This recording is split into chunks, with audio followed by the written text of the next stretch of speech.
After a brief hiatus, baseball is back in lower downtown Denver. The All-Star week is complete, and the Rockies and the rest of baseball set for the second half. The Rockies hope to be led by Michael Kadire and his fellow All-Stars, Carlos Gonzalez and shortstop Troy Tulowitzki, as the Rockies try to capture their first ever National League West division crown.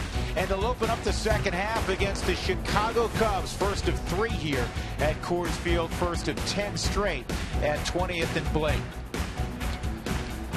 Hi once again, everybody, with George Frazier. I'm Drew Goodman. Glad, of course, that you are along with us. The Rockies offense finished second in runs scored in the first half in the National League, and there aren't too many teams, if any, that can brag of a 3-4-5 combination that were all All-Stars and all starters. Yeah, and let's think about something, though. One of those, Tulowitzki, missed an awful lot of ball games, yet they still scored a lot of runs. They hit a lot of home runs. They do what you want to do offensively. And as you start to look at this record with the Rockies only 4 under 500, they're just 4.5 back in the West. The team hit a very good average at 265, second in the National League, second in home runs, and second in the National League runs per game. To go along with an offense, you have the pitching staff, which has done a very good job. But now you've got everybody healthy, and this offense will be one of the scariest offenses in the National League. And obviously, the key to the second half is good health. The Rockies need to keep their key players out on the field in the final 66 games. And it begins with a 10-game homestand, as we mentioned. And, George, you were a player. And players, it goes by a cliche. You play it one game at a time. We now can do this as broadcasters. These first 10, 3 against the Cubs, 4 against the Miami Marlins, 3 against the struggling Milwaukee Brewers.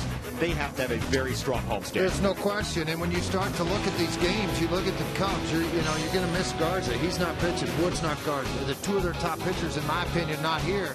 And then against Miami, you're going to catch Fernandez 1. But you've got to come in and dominate these teams. They haven't played good baseball. And there's a reason they haven't. You have. So now this is where you can take advantage of the scheduling that's been presented to you and go out and play baseball. But you're right. You still have to go about it one day at a time. Don't get caught up thinking, 10-game homestand, we're going to go 9-1. You look up, you'll be 500. Well, the Rockies begin the second half 4 games beneath 500 as they went into the All-Star break. One of the stories, their starting pitching. It was outstanding the final week before the break. More on that in a moment.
that are back in town celebrating 20 years of Rockies baseball. Ben Petrick, Terry Shumpert, there's Mike Lansing.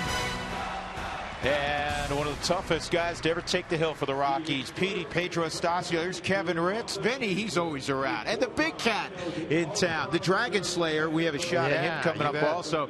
Josh Fogg's here. Jason Jennings, the only National League Rookie of the Year for the Colorado Rockies. Back upstairs with George Frazier. I'm Drew Goodman. We're talking pitching right now. The Rockies were terrific against the Los Angeles Dodgers.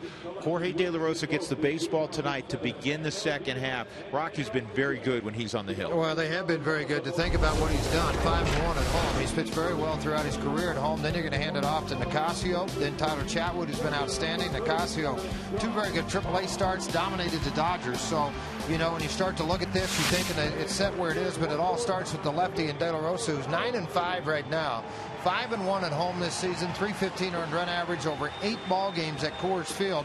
He's always pitched well at home, 39-21 overall in his career. The one pitch that he's added to the arsenal at home, if you're watching on TV, you think an awful lot of that pitch, looking like a curveball or slider. It's the split finger, but he can still go get the 90 to 94 mile an hour fastball and dominate the lineups of the opposition. And he's done that against the Chicago Cubs with an earned run average just above 2.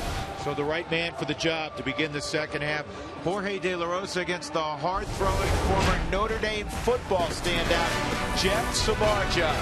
We're ready for baseball. We know you are as well. Rockies and Cubs, come on back to Coors Field with us.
Rockies baseball on Root Sports is brought to you by your 7 neighborhood Toyota stores. Toyota, let's go places.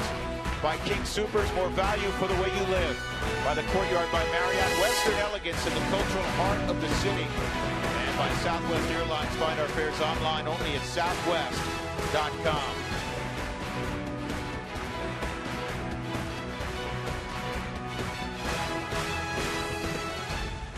Beautiful evening in Denver.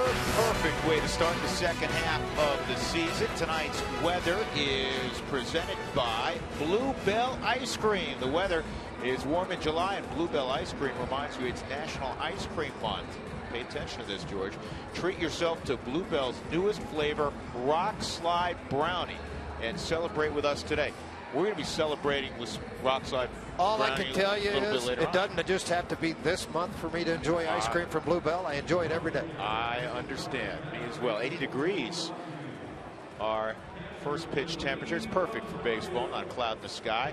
There's Darwin Barney, former star at Oregon State University, won a couple of national titles there. Solid second baseman. And here's the rest of Dale Swain's Southwest batting order. Chicago Cubs come in at 42 and 51. The Rockies at 46 and 50.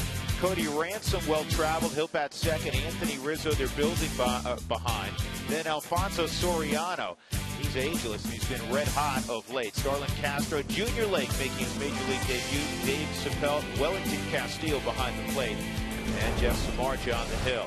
Jorge De La Rosa is ready to go. And the home plate umpire Adrian Johnson says play ball. First pitch just a tad bit inside at 89, ball one. De La Rosa 5-1 at home this year. George was talking about his glowing numbers at Coors Field.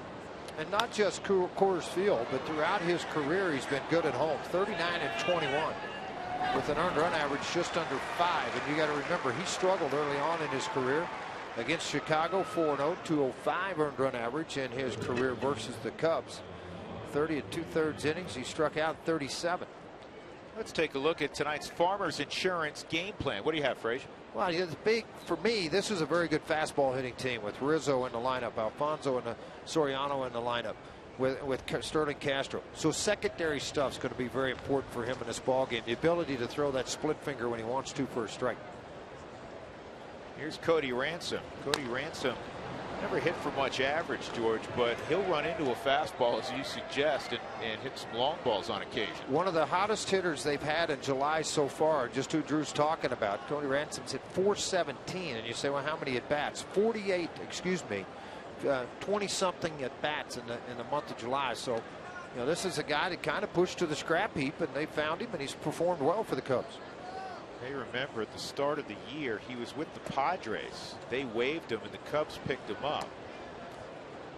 Ball and a strike on Ransom. You know, a former teammate of mine, Randy Bush, the assistant general manager now with the Chicago Cubs, say it's going to take time to turn it around, but they feel like they're in a really good place because they've been able to stockpile an awful lot of young, talented people that are in their lower minor leagues at this point. You know, that National League Central, George, is so good up top. The Cardinals are outstanding. You knew the Reds would be outstanding again. The mild surprise, probably, or maybe, you know, maybe a big surprise, if you will, the Pittsburgh Pirates. They showed signs the last couple of years, and they've put it together so far through the first half of the season. So up top, it's a great division. Well, you look at the Cubs' record, they're not, from a one-loss standpoint, all that far behind what the Rockies have done. So 42 and 51. Yeah, they've played much better baseball the last 6 weeks. Yeah, and if they were in the division that the Rockies are in, you're looking not at 15 back, but probably 6 or 7. I'd have to do the numbers, but it's not many. It's not a poor ball club by any means. Let's take a look at the Central Division. Again, loaded up top. It's going to be a great battle. And right now, looks like 2 wild cards could come out of the National League Central. Pirates a game behind the Cards, and then the Reds 5 back. You know how talented they are. I thought one of the better series the Rockies have played this year, certainly on the road, was when they took 2 of 3 in Cincinnati. Absolutely it was. Cincinnati, a very good ball club, to starting to get healthy again. 3-2 and a ground ball fair, and the long throw is accurate. Arenado with a little help from Todd Helton. Cody Ransom out at first base. Now, once again, I mean, it's a great play by Arenado to range far to his right to get to this baseball backhanded. But do you know how comforting it is to everyone in this infield that they can just get it near first base and it's going to be picked out of the dirt? Helton makes it look so easy over at first, but so does Arenado at third with the range and the ability to throw off balance and keep it on line. Well done by Nolan Arenado and number 17. Here's Anthony Rizzo with 2 outs, and the heater is off the plate at 92. Yeah, one of those guys in their lineup that obviously, given a long-term contract, they're long and high hopes for what he will be able to deliver, but he has struggled so far. In the month of July, just 167. George, he's been hot or cold, and you know that goes for any player in the big leagues, but when you're hitting 3-hole, I was talking to some people with the Cubs, when you're hitting 3-hole, the peaks and valleys can't be as pronounced. They can't be. It's got to be a steadying influence. In other words, you might be a lifetime 270 hitter, and there's going to be months you hit 400. There's going to be months you hit 220. But you have to be consistent with what you're doing offensively from the RBI standpoint. You're going to get exposed at this spot in the lineup. Great pitch. Slider in there, 2-2. Jorge's one of those guys, George, that it is really hard to distinguish when it's a slider or that split change. Well, and there's a good reason for that. It's his grip of the way he handles it and the finger pressure that he puts on it. Fastball down low, 3-2.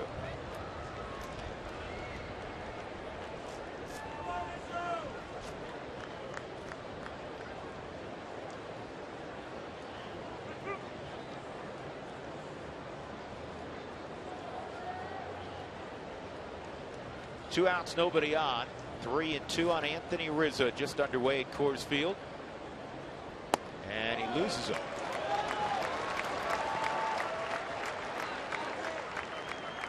That'll bring up Alfonso Soriano. It'll give us an opportunity to look at the Rockies defense, which is brought to you by Excel Energy. We bring you the energy you need so you can live the life you want. Visit responsiblebynature.com to learn more. In the outfield, Cargo, Dexter, and Michael Kadire. Dexter healthy again, returned Thursday right before the break, as did Troy Tulowitzki at shortstop. LeMahieu's playing second. Willeen Rosario's behind the plate. So the Rockies have their current A unit together and out on the field. This has been the hottest Cub. Alfonso Soriano. You look at Alfonso Soriano and how strong he is. He's in great physical shape. George, he doesn't look a whole lot different than the kid who broke in with the Yankees. Isn't it amazing? I mean, his body and the way he takes care of himself, still uses that redwood for a bat up at home plate. He takes a branch from the tree nearby, doesn't he? Is that what he does? They have him carve it up, put his name on it. But you throw a ball middle half in, you think as guys get older, you could get in on their hands. Not the case with this guy. He's very quick on that inner half. Takes that big swing. He's out in front on a changeup. It's 1 ball and 1 strike. Soriano, over his last 16 games, listen to this, folks, 323 average. Okay. 9 home runs, though. Oh, he's crushed the baseball. And surprised that people like the Red Sox, maybe Detroit, other teams of that nature haven't come after him, wanting the offensive help after the break. May have something to do with a very large contract. 2 balls and a strike. Soriano, we've heard this now for a couple of years, especially with the new regime taking over. Soriano, they say, could not be a better teammate, could not be a harder worker. Great leader in the locker room. Tremendous. Plays with a smile on his face, never misses. That's a strike.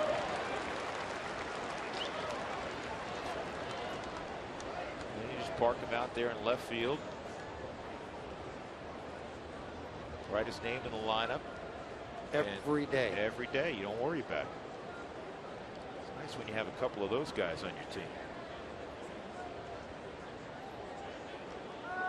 2-2. And he got it. So De La Rosa strikes out Soriano. Rizzo, who walked left at first base, and we'll see the Rockies offense when we come back to 20th and Blake.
Rockies offensively against Jeff Samardzija. Dexter Fowler well again, and he'll lead things off for Walt Weiss's team. Let's take a glance at the rest of the batting order this evening, presented by Southwest Airlines. DJ LeMahieu, 3 for 3 lifetime against Samardzija. He'll bat second, and then the trio of all-stars starters: Cargo, Tulo, and Cuddy. Todd Helton, William Rosario, Nolan Arenado, 6, 7, and 8. Tulowitzki batting .321 in his career in the second half. And the big, strong right-hander, Jeff Samardzija, on the hill. Record, George, a little deceiving. It is deceiving. You look at overall numbers, and he has struggled in July. He's made 2 starts, and in 10 innings, he's given up 14 runs. So, you know, that's a struggle you don't look at. But then you look at the strikeouts, and you see how much of what he's accomplished with that part of it. With some offensive support, this is a very hard thrower. Reminds me a little bit of Max Scherzer, that's with the Detroit Tigers. Same body style, running at 95, 96, good slider. He pitched very well against the Rockies back at Wrigley Field this year. 8 innings, 5 hits, a couple of runs. He struck out 7. Fastball, he'll use it about 50% or a little bit more than it's the slider.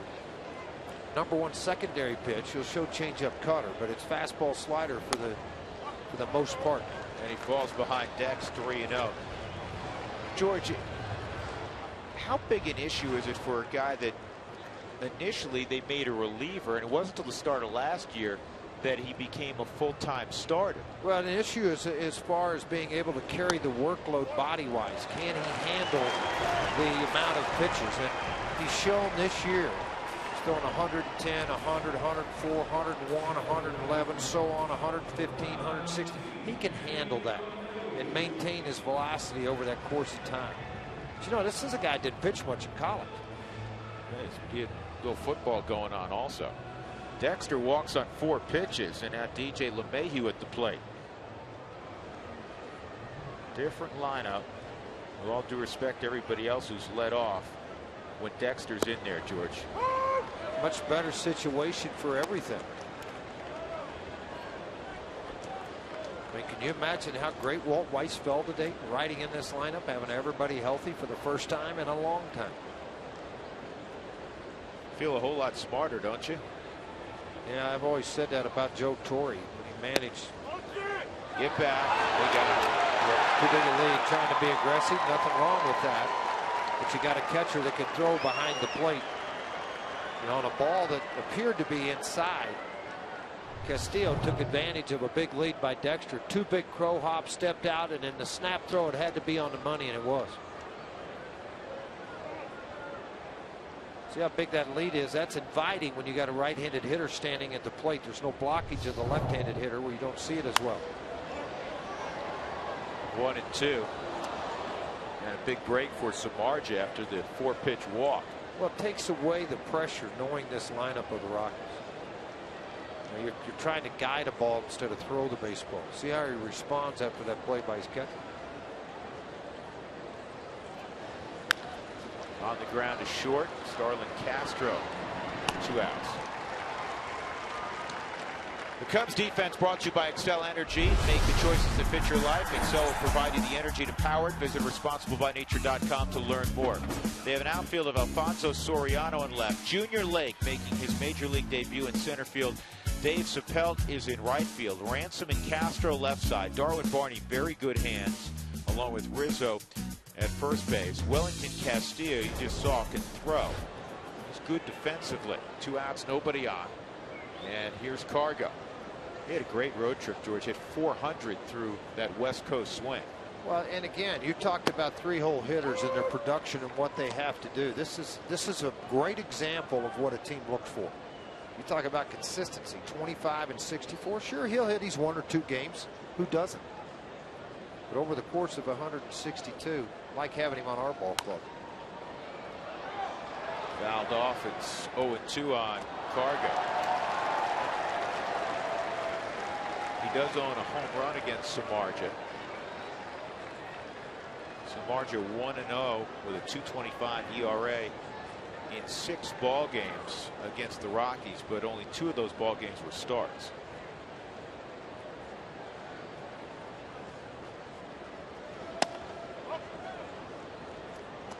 Samardzija has what I would describe, George, and I think you concur with, as easy heat. Well, it is. I mean, you watch his delivery. There's not much effort. There's not a head snap. There's not any kind of a full jump at the end of the delivery. He's not spinning all over the mound. He stays directly on line with his hips, and it makes it so much better on all the other pitches that he offers.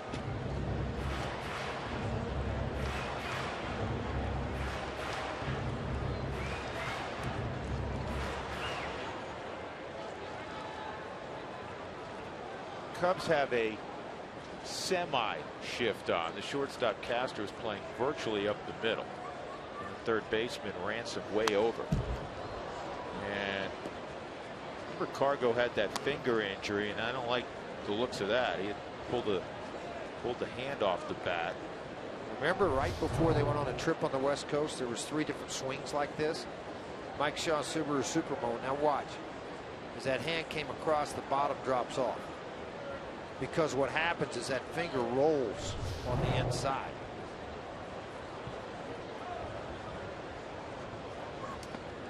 Three and two. And Cargo pulled himself out of the home run hitting contest. Supposed to be Cargo and Michael Kadire, 2 of the 4 National Leaguers. You can understand why. You're up here trying to uncork some massive swings to hit the ball a country mile. That's the last thing you need to be doing on your hand. Cargo's had a big month of July. And today is the 19th of July. 66 remaining. 3 and 2. Home run leaders in the National League. Cargo's on top with 25. Pedro Alvarez, who filled in for him in the home run hitting contest, is second. And Dominic Brown, Paul Goldschmidt, who's had a tremendous year for Arizona. Cargo leading the league in slugging percentage as well. Total bases, extra base hits. And Samardzija gets Gonzalez to end the first frame. Those scores, we go to the second at Coors Field.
Starlin Castro to lead things off. Today's sideline report is brought to you by the Honey Smoked Fish Company, a ready-to-eat, energizing superfood you can add to any dish that's healthy and delicious. Mark Stout, what's happening? Drew, George, here we go. Second half is here. It's another Fan Friday. Yep, hashtag Fan Friday. Taking your questions at Twitter, at @RootSports_RM. This is what I tweeted last night. Let's step it up, Rockies fans. Second half is here. Hashtag win the NL West. So get the questions in. We'll answer whatever you got. Rocks, baseball, think of something. We'll see if we get you an answer, guys. We look forward to that, Mark. Thank you. And the first pitch of inning number 2 is in there. Strike 1 on Starlin Castro. Yeah, Castro has swung the bat a little bit better in the month of July. He had really struggled, except to 308 here in the month of July, but he struggled early. April and May was not good. Yeah, they did something interesting, George. He had played in 269 straight games. He's an everyday guy. But he was in a horrendous slump, and he had made 5 errors in his previous 10 games. And Dale Swaim sat him down in his office and said, you know what, I'm going to give you a day off. You need a mental day. And since that time, 18 games as he's gone on strikes, he's played errorless baseball and hit over 300. So it was evidently a much needed day off. Well, a couple of things happen when you're a young player and you sign a long-term contract like he signed with the Cubs.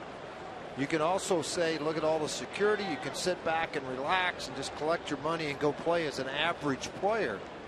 Or you work too hard and you overwork yourself into slumps. You overwork yourself into making errors because you feel an obligation to that man, Dale Swaim, and your ball club and the Chicago Cub fans. Junior Lake making his major league debut, and he hits one down the left field line. And he is going to have a double with 1 out. Well, he got it out of the way on the first big league pitch that he sees. Second base umpire Lance Barrett calls timeout. The ball goes into the dugout. As it should. I mean, let me tell you what, those legs were pretty heavy coming out of the box when he hit this. But then he realized, I better get it going, and he did just that. This is a young man that had never played above Double-A till this year, and he went to Triple-A Iowa. Last year at Double-A, he hit 279 with 10 home runs and 50 RBIs. His first at bat, a double. Well, he has an interesting story. He is the same age, literally they're a week apart, he and Starlin Castro. And early on in the minor league system, the Cubs both were shortstops, both very well thought of. And then Castro took off, and he takes off for third, and he strikes third base. Obviously, the scouting report came very quickly.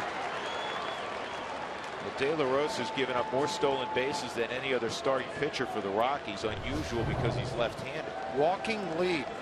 You see LeMahieu come to the bag, taking all the way at home plate Sapelt to allow him to get to third base to try to get a run across for the Cubs.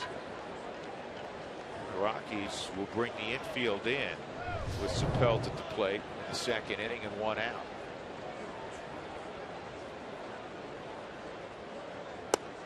But to finish that story, so Junior Lake and Starlin Castro were both 2 well thought of prospects. Castro took off, and Lake, kind of went more level by level.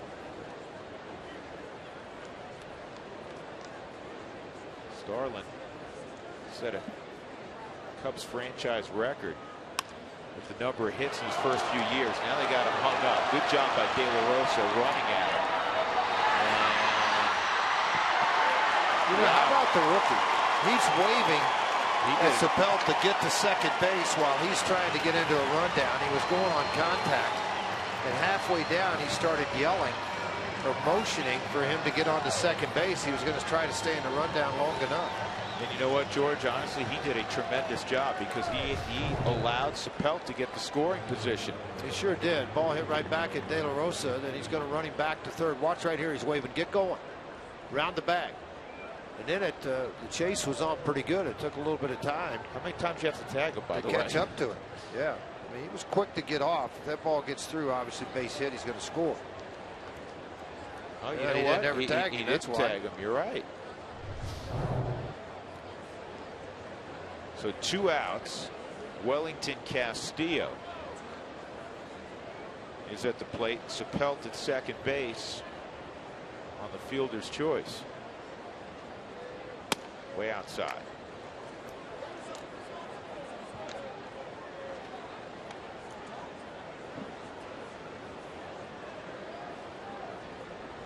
One 5 on that rundown.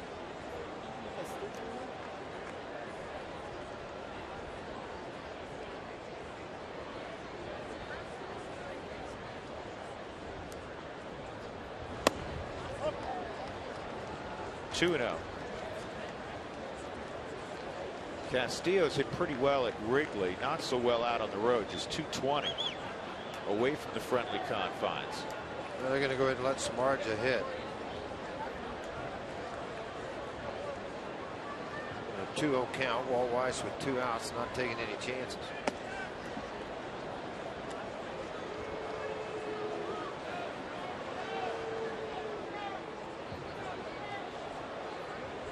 You got to be careful with Samardzija. Even though he's hitting 100, he does have a home run and a couple of RBIs. The home run, George, you may recall, came against the Rockies and John Garland. It was in Wrigley Field. Well, what do you think of when you think of Jeff Samardzija? Strong dude that caught a lot of balls going across the middle. He wasn't scared. Right, tough guy, good out, great out, not good out, right. Great out. Right. So I know the average isn't much, but you can't just groove 3 down the middle. Took a pretty good hack there, fouls it off out of play, 0-1.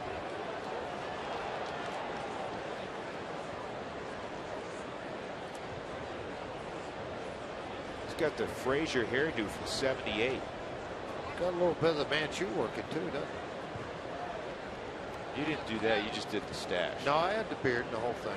You did? Yeah, when you pitch bad like I did in '85, you grew whatever you could to cover up. That's a good breaking ball.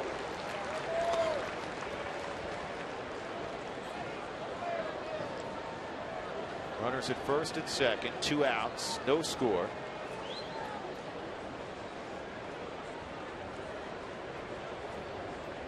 Dave Sapelt at second, Wellington Castillo at first.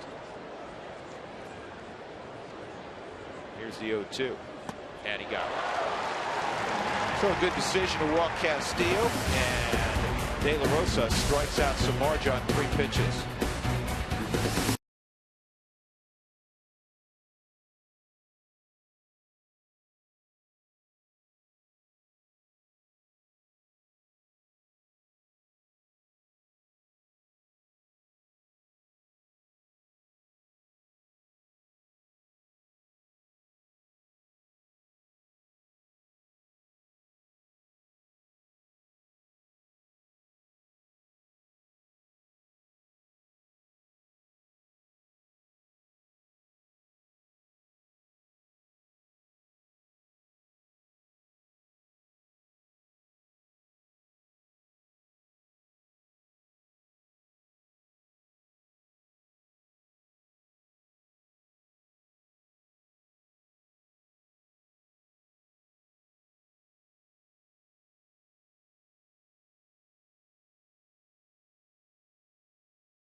Michael Kadire, Todd Helton to face Jeff Samardzija. Who wants tacos? Remember, when the Rockies score 7 or more during any game, go to participating Colorado Taco Bell locations the next day. Do between 4 and 6 and get your Rockies taco special. With George Frazier and Mark Stout, I'm Drew Goodman. Perfect night for baseball. Rockies beginning the second half against the Chicago Cubs. Rockies will play 10 straight at home. Cubs begin the second half with 10 straight on the road. In fact, they'll be in the National League West over the next week and a half. 3 here against the Rockies, and then it is on to Arizona for 4, and then San Francisco for 3. Tulowitzki 0 for 10 since his return from the DL and that rib injury, and he takes outside ball 1. I would not be alarmed by the 0 for 10, just getting his timing back. Different when you're trying to go here at the Colorado Springs, swung the bat well. A little bit different when you're coming in here to play. And Play against guys like Samardzija and other people that throw it. Kershaw. Not just timing, but selection. Everything about it. Rockies had, as most teams do, a workout yesterday late afternoon. Get on field BP. Break a sweat, play a little catch. Not many guys will, some will, but not many stick around. And down the line, base hit past a diving Anthony Rizzo. And the Rockies have their first knock. A leadoff single in the second by Tulowitzki. And here comes All-Star Michael Kadire. He was in the home run derby, and George very close to making the finals. 15 was what he hit in the first couple of rounds. I mean, it was. He hit some monster shots, too. If you've ever been to City Field, even though he brought the fences in, he hit the ball some places people don't go an awful lot. It was a great day for him. And great to share it with his son. Here's a strike on Michael, who had an MVP caliber first half. If you look at the numbers, 330 average, 16 home runs, 55 RBIs. Third in the league in hitting. Second in the league in slugging percentage to his teammate Cargo. That's down low. You know, one thing that Samardzija's had difficulty doing at times is pitching in to right-handers. He likes to stay away on the outer half, and when he comes in, it's not really a true in on the hands. You know, you get a guy's attention. How about Kadire against right-handers? Nearly 350. Wow. That's a strike, 1-2. Time now for Who's Flying High, presented by Sky Venture Colorado Indoor Skydiving. Well, look at this. Cargo and Cuddy, 1-2. How many times has that happened since 1946? If it were to stay that way, 4 other times. And Bichette and Walker in '95 with the Rockies. One of the pair of teammates to finish 1-2 in slugging percentage. Inside, 2-2. Look at this. Joe Morgan, George Foster. They were pretty good, as I recall, George. They were pretty good, yeah. You always used to ask me, why did you not like going to Cincinnati? That was a couple of reasons. Yeah, Perez. I got some more for you, Rose. Yeah, there's a couple other guys. If you ever dreamed of flying, now's your chance. Visit SkyVentureColorado.com for more information. 2-2. Tulowitzki draws a throw.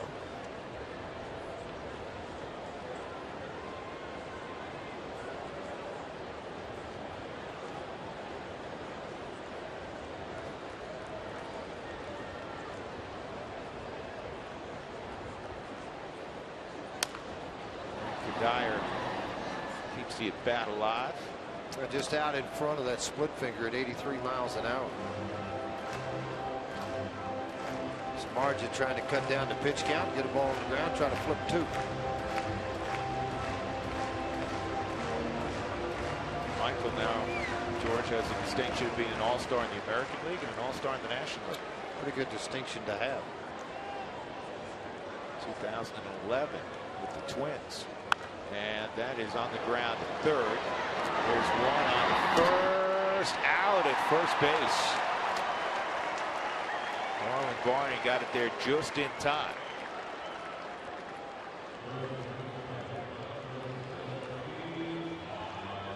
We'll be joined here in a minute by Michael's wife, Claudia. She's standing in the back of the booth watching her husband hit into this double play ball pretty quick over at first base, as it typically is with Kadire. Half a step. Looked like a good call by Field and Colbreth. 2 outs, nobody on. Helton will take his turn. Tell you what, Todd had a good series in Los Angeles. Good road trip overall, 7 for 19.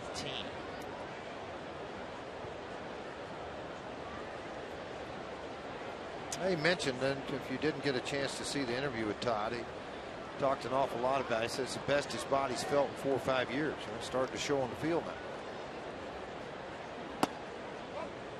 And you can catch that interview tonight after the game again on Rockies Real Time. George sat down for a significant period of time with Todd up at Todd's Ranch around Greeley, Colorado.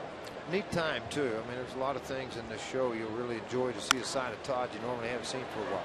Barney circles and flips to first. So we move on to inning number 3. Claudia Kadir will join us when we come back. No score at Coors Field.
Rockies baseball on Root Sports is brought to you by the Ford Fiesta with 40 miles per gallon. It's a pretty big deal. Ford Fiesta, go further.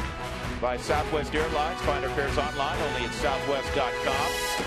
By the Honey Smoked Fish Company, a ready-to-eat, energizing superfood you can add to any dish that's healthy and delicious. And by CenturyLink, your link to what's next.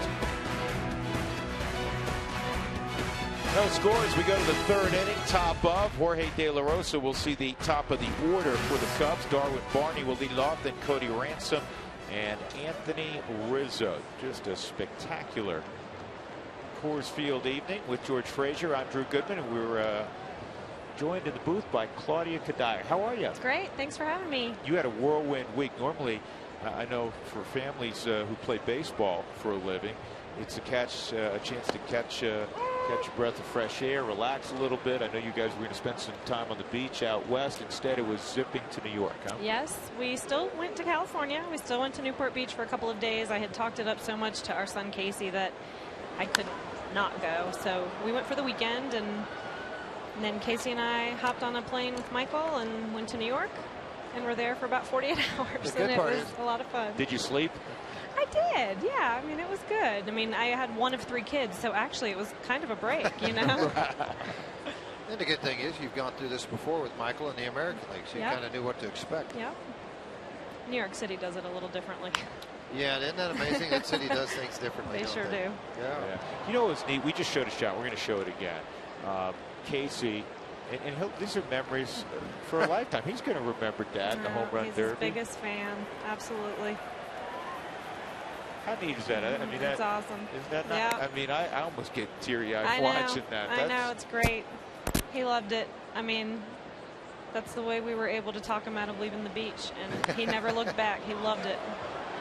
You want to stay on the beach, or would you like to go to the All-Star game and hang out on the field with Dad, watch him hit home runs, and be a part and high-five everybody? I don't know if he knows how cool it is. You know, he will someday. Yeah. And he had a great time, though, that's for sure.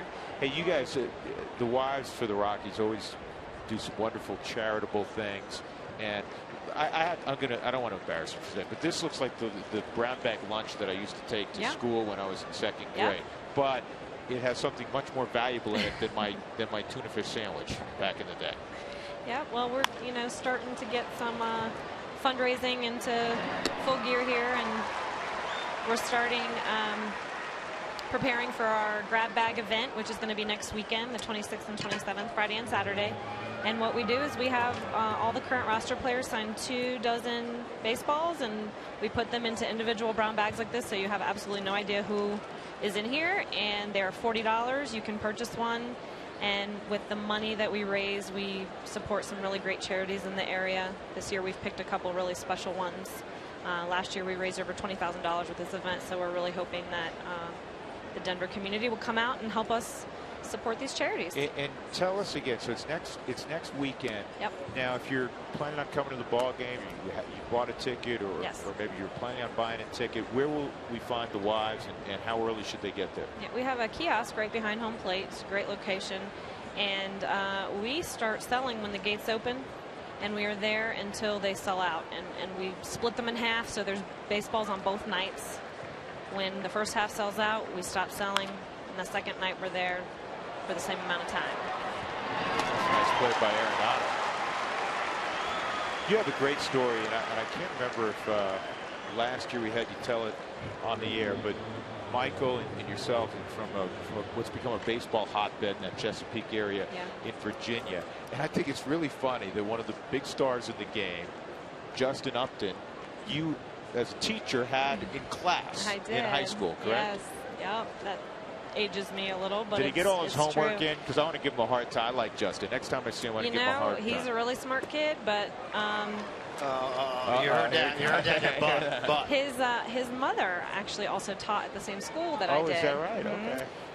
Yvonne Upton, great lady, good How friend. How unfair is that? You walk into the lunchroom and go, you might want to talk to BJ. That's not right. And so, Justin at the time was playing football. It was in the fall, and he was having a hard time getting his work in. And as a teacher, you're supposed to call the parent, And so I actually just left a note in her mailbox, and she came into the class and called him out in front of all of his friends, and it was really embarrassing for everybody, and I felt really bad, but I mean, he got all of his work in. Yeah, that was the end of that problem, right? Yeah, good boy. Well done. I was getting ready to say, you went to the bottom of the Christmas list real fast. This teacher's getting nothing from me for Christmas. Now, have you seen him since he's been in the big leagues? Yeah, I'm sure? absolutely. Great guy. Right. I mean, his family, they're good friends of ours, and, so absolutely water under the bridge. He's a good kid.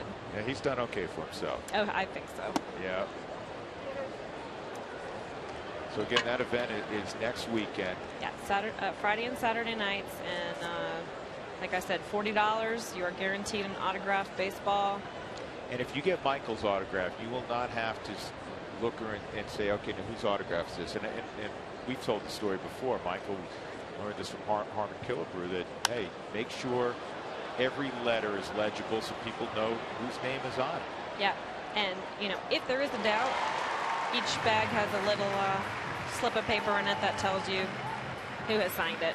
So there's a Josh Rutledge baseball. That's pretty cool. Hey, so, Claudia, thanks so much for coming by. We appreciate it. No problem. And every time you come by and you get a 1-2-3 inning and we're on defense, that's a good thing as well. Well, thank you. Thanks for having me. You bet. Take care. Bye-bye.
Rocks and the Cubs It's another hashtag Fan Friday here out in the center field set. Got a little tweet for you from Anthony Rodriguez, and he wants to know about the fifth starter situation, Drew and George, with the Rocks. I know Roy Oswalt is back with the team, still on the DL. Not sure what his situation is. What do you guys think? Well, he had a hamstring injury, and Roy has said on a couple of occasions he never had a hamstring injury. And I think, George, I don't know if you did a hamstring when you were playing. Never. Most guys don't realize until they do it how significant an injury that is. This is a line drive to right. It's got to get down. It will not. So Rosario out on a line shot to Sapelt. One gone.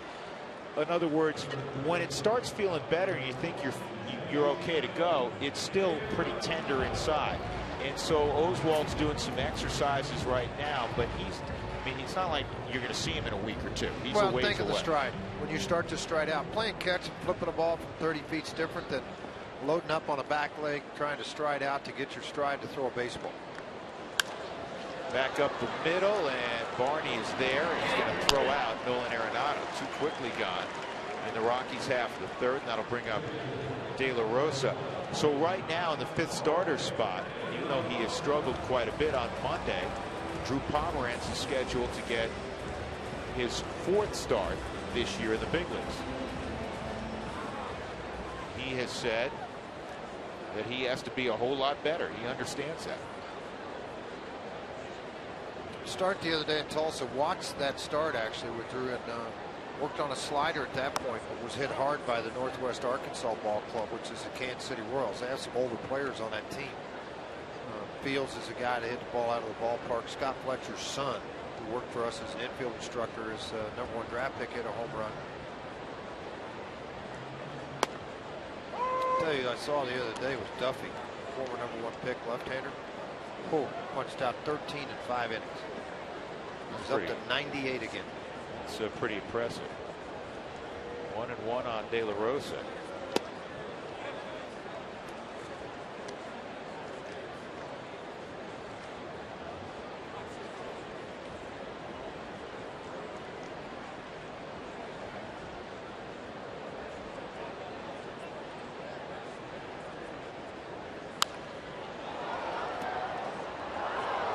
For a great deal, let's think about it for a minute. Be sure to ask the Rockies about the Sweet Six-Pack with savings of up to 25% off the regular price. That's right. The Sweet Six-Pack with all the games coming up, they're still available for the Boston series. So that's obviously one you'd like to look at with all the West Coast games going on here at the ballpark. Why not? Darwin Barney's been busy. And through 3 innings, so the Rockies have had a walk and a base hit, but through 3 innings, Samardzija has faced the minimum.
We'll lead things off. Rockies fans, we want to get your thoughts as we start the second half of the 2013 campaign during Toyota Talk.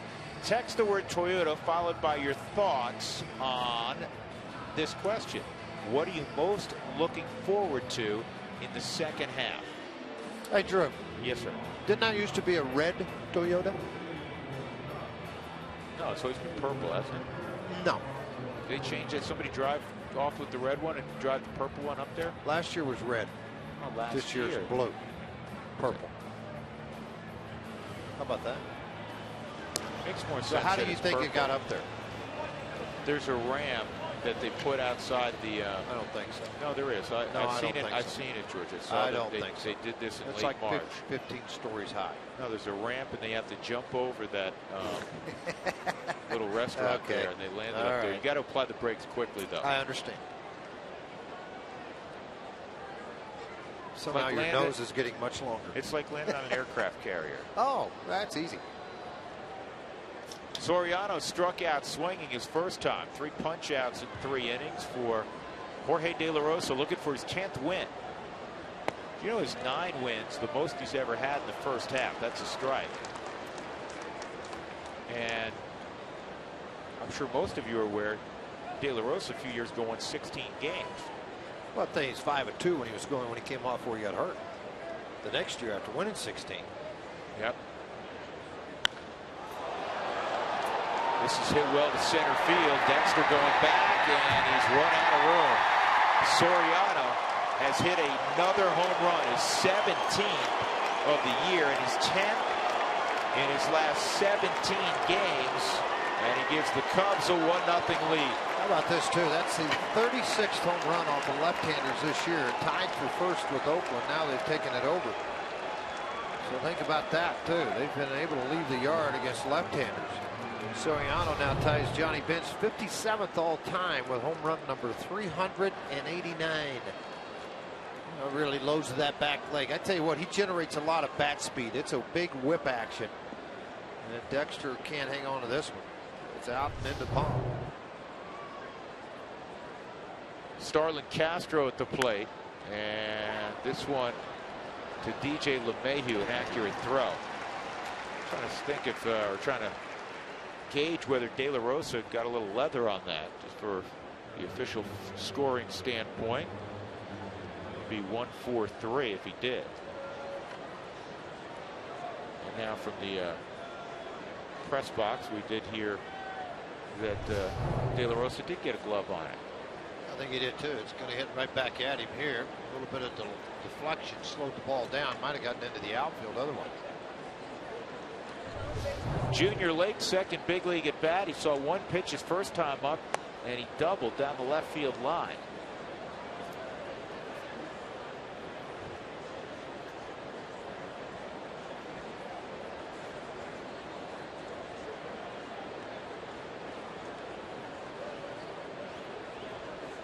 That car's easier to get where it's located. Well, just kind of drive it up, get out, hit the lock button, move on. Oh, it's unlocked. The doors are open.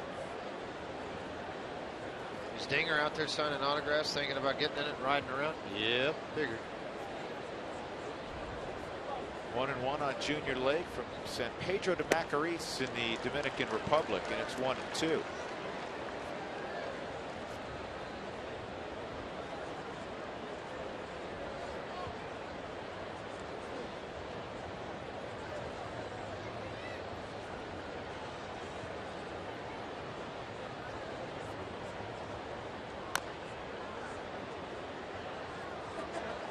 See why the Cubs signed him as a 16-year-old kid, George. He's 6'3", about 215, 220 pounds. Good-looking athlete.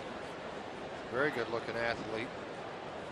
You know, I watched him when he ran. I wanted to see the strides when he hit around that first base bag. And really cut the bag well. He's been taught well by this Cub organization. Do you know who their Double-A coach is? Manager? Pitching coach? No, their pitching coach. Coach Jeff Frasero. Coach, yeah. Story behind that. It's kind of a little inside joke. Is we But had you'll a member, think it's funny when he tells yeah, you. well, we had a member of our crew, longtime fellow colleague in television, who's now working for the Milwaukee Brewers on their television side. Here's the 2-2. Back up the middle. Nice grab. Junior Lake thought he was going to hit 1,000. Got his average cut in half. Good play by De La Rosa. So anyhow, we're on the plane, and Jeff Facero, it's their first trip after spring training. Jeff Facero gets on. Jeff, had been in the league a long time. He had gray hair. Yeah. And one of our colleagues went up to him and he said, "We'll tell him who it is. Jeff Schenker." Jeff Schenker. People don't know who he is, but Jeff went up to him, our Jeff, and he said, "Hey, nice to meet you. My name's Jeff Schenker. What's your name, Coach?" That made him feel good, didn't it? Was he pretty excited about that? I'm not a coach. I'm still playing. Oh, man. So from that point on, we kind of kiddingly called Jeff Coach. Yeah. Not Jeff Schenker, but Jeff. Yeah, no, we never call him Coach. Tulo, he's done that before. That's really good. Troy Tulowitzki cuts down Dave Chappelle. A home run from Soriano. 1-0 Cubs.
Bottom four at Coors Field.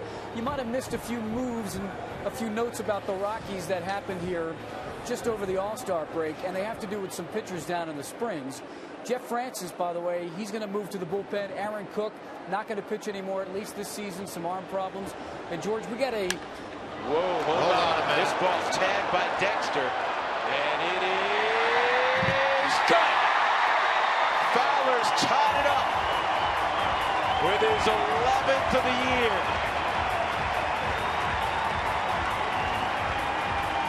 Boy, don't you know that feels great. Got a lot of home runs early. Been a while in between, but not now. And George, that is to the deepest portion of this ballpark. That was over 420 feet.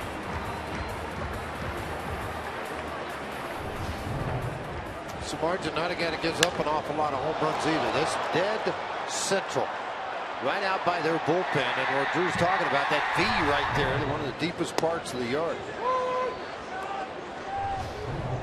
I like thinking about it. First time in the yard here, I got a shot. Hey, I can catch this thing. Whoop! Wait a minute, no more real estate. No more glove either. Hey, you're in a part of that lineup. Dexter's power, LeMahieu's ability to get on base, steal a base, and then you got Gonzalez, Tulowitzki, Kadire, Helton. Dangerous part. Dex with that big smile. 1 ball, 1 strike on DJ LeMahieu.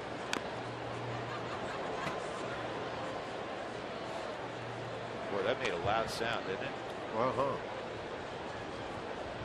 So we're tied at 1, a pair of solo home runs. Dexter and Alfonso Soriano.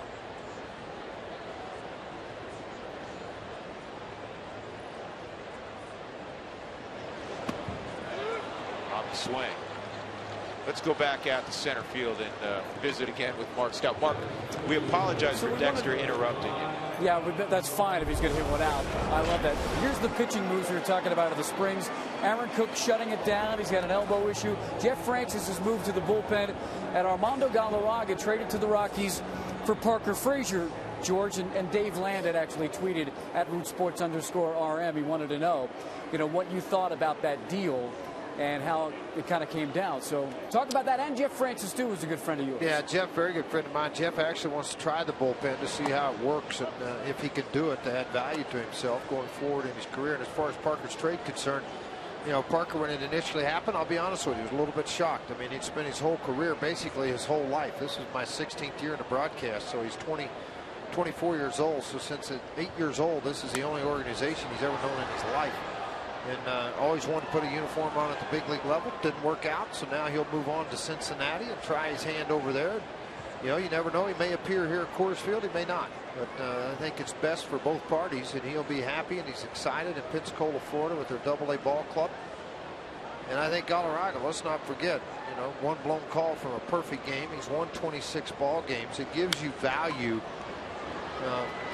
for a fifth starter. If somebody gets hurt, it's not like you're bringing up a young kid that the Rockies went through. Obviously, last year was a little bit of a struggle at times.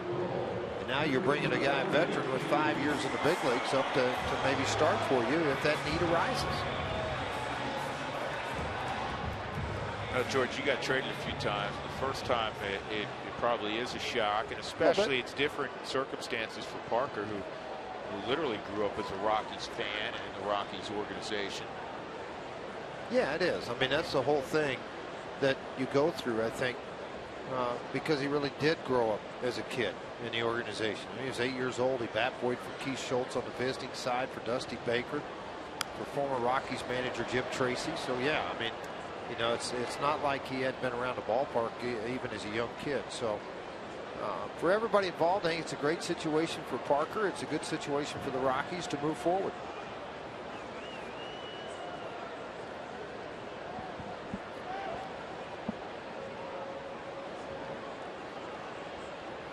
One on Tulowitzki. Troy, a base hit to right, his first time. And another base hit to right. Taking what they're giving him. A steady diet of fastballs away, and that was at 96 on the outer half of the plate, about knee high. So what he's doing is, because they're staying on that outside corner, then you're going to take it. The ball's out here. Very difficult at 96 to try to pull the baseball. So just put a good swing on the ball, and that's exactly what Tulowitzki's done twice. 2 for 2 in the game now. 2 outs, Troy at first. Kadire at the plate. Michael grounded into a 5-4-3 his first time. Sunday, 2 for 5, 3 RBIs as the Rockies knocked off the Dodgers 3-1. Wells Fargo customers, get your 2-for-1 Rockies club level seats today by going to wellsfargo.com/Rockies. Wells Fargo Bank, member FDIC. George, I don't think you can overstate how important the final week was before the All-Star break for the Rockies, in that this is a base hit to center field, and Tulowitzki will go first to third.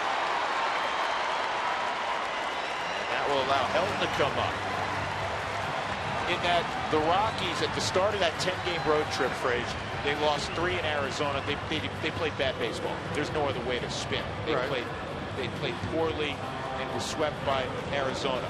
You're going to San Diego, a team that hadn't been playing well, but still dangerous, because we've seen them play very well for about a month and a half. And then LA, the hottest team in baseball. They go 4-3 in the week, take 2 of 3 in San Diego, and split against the Dodgers in a place they rarely play well against, as I said, the hottest team in baseball. Right. Big week to give you momentum going into the break. No question. I mean, to go in against the Dodgers, who have been, what are they, 7-1? Yeah, here's one for the spring. Backstop, Tulowitzki coming, and he is out at the plate. Shortest backstop behind Wrigley Field. Good hustle by Castillo and Samardzija. They got there in a hurry.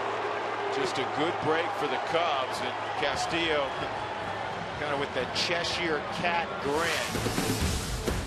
Perfect throw, it's what it takes, and they did it. Yeah, tag out front. Pitchers, you're always worried about legs.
a solo home run to tie things up in one.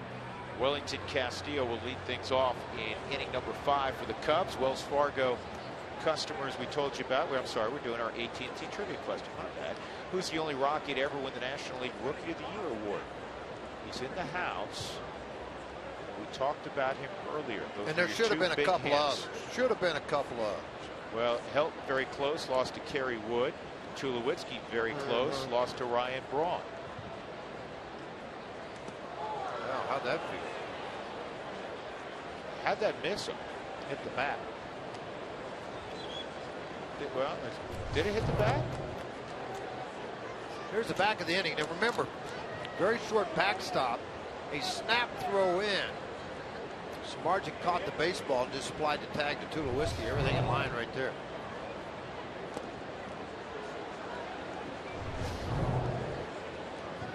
See Todd directing, going to have to get him on the ground in a hurry. Watch Samardzija's left ankle right there. That's the biggest concern. Watch his left ankle as he strides across the plate. Tulowitzki's going to come into it, and right there is what you really want to stay away from. That first pitch, George, did not hit his back, so it's 2 balls and a strike on Wellington Castillo. What, it just hit the ground and stopped? It's weird. It went between his legs. Samardzija on deck. Rockies have out hit the Cubs 4-2, now 4-3.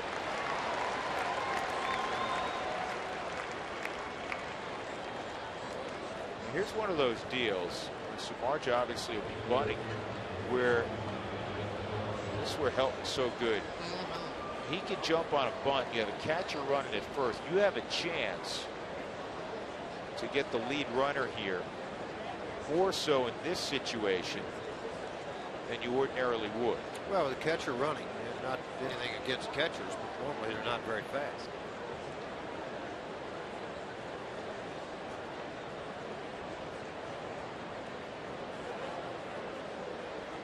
And it's bunted in the air, and Rosario cannot get there.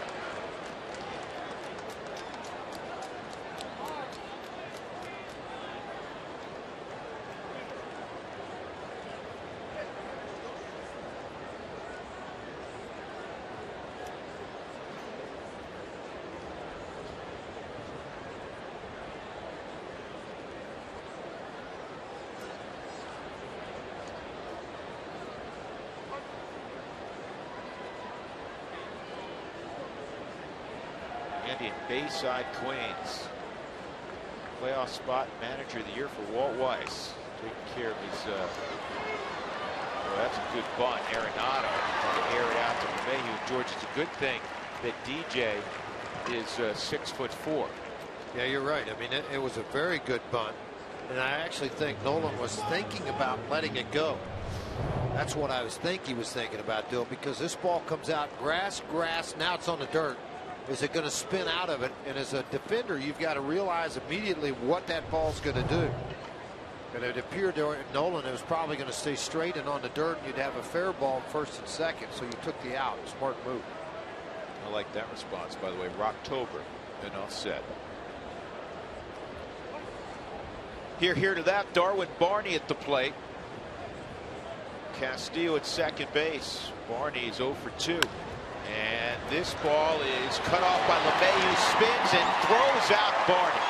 That's a great play by DJ LeMahieu. Not only did he save a run, he got an out. How about I tell you, his defense, you know, people tell you when you first hear about a trade, LeMahieu more of a guy that doesn't have a lot of range. He doesn't move well. Well, folks, I can tell you, it moves as good as any second baseman in the National League. His ability and athleticism for 6'4" to hit his knees, slide, and then from the knees a strike to Todd Helton. Pretty good.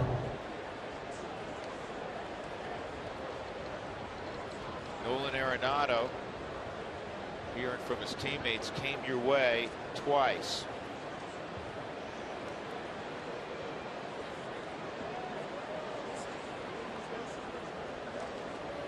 Cody Ransom at the plate with 2 outs. That's a strike.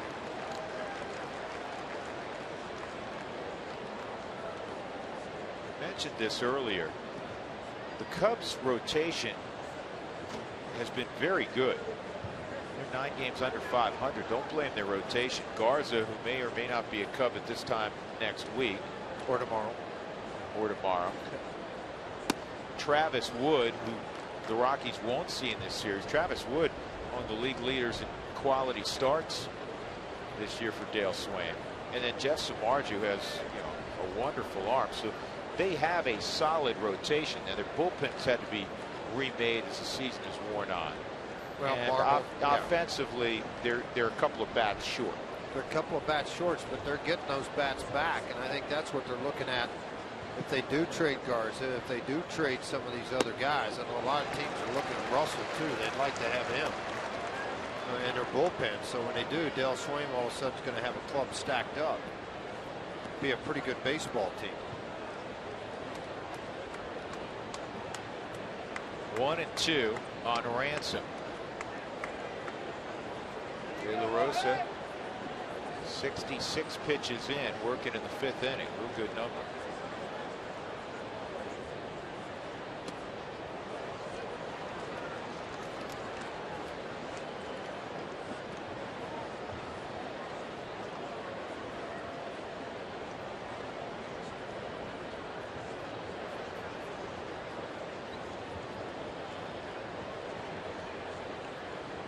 Bayside, Queens, by the way, probably about 45 minutes from where Walt grew up in Rockland County, New York. Town is suffering. Here's the 2-2. Notice now, it seems like that they're laying off the split finger a lot more than they were early in the ball game. They were chasing early, making it throw it more for a strike.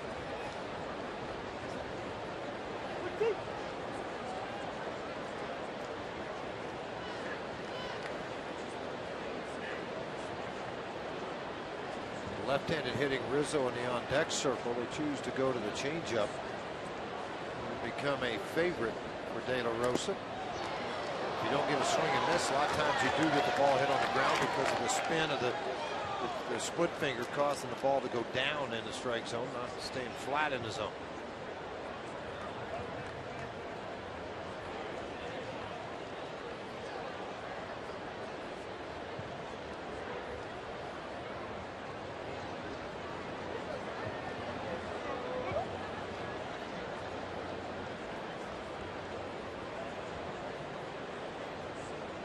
Another 3-2 upcoming to Cody Ransom. Ball 4, so it'll be first and third, and Anthony Rizzo will come up. Rizzo a walk and a pop out.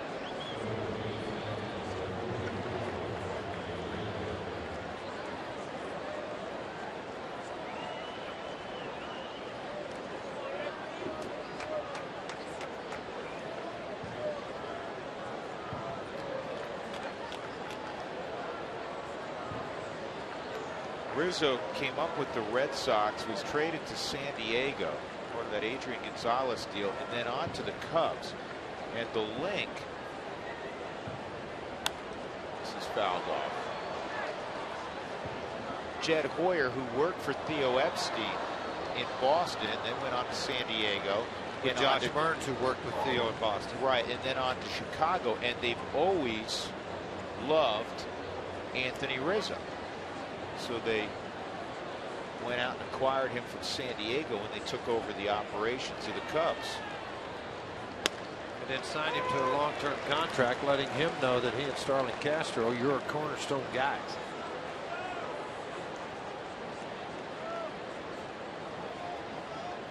Put an enormous facelift on Wrigley Field as well.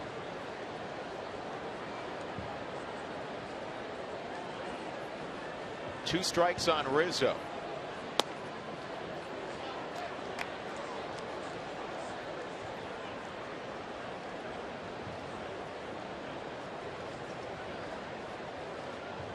Jorge De La Rosa, lefties hitting just .205 against him. 1-1 game, top of 5.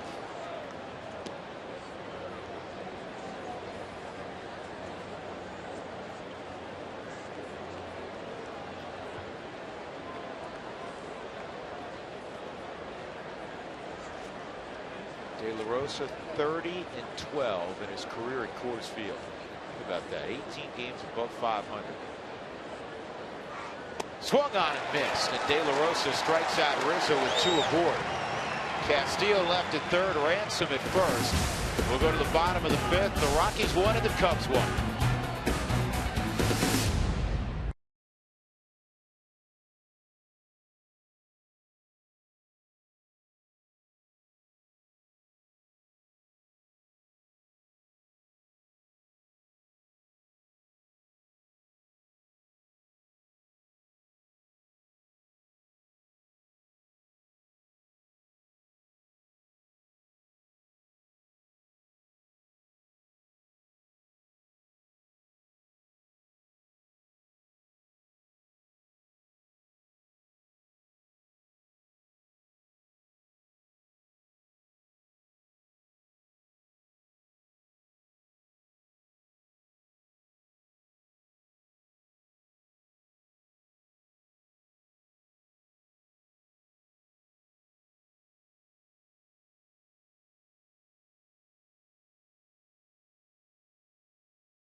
George Frazier and Mark Stout. Todd Helton will be first against Samardzija in the 5th. Here are the DirecTV National League West standings as we begin the second half of the season. Diamondbacks continue to lead.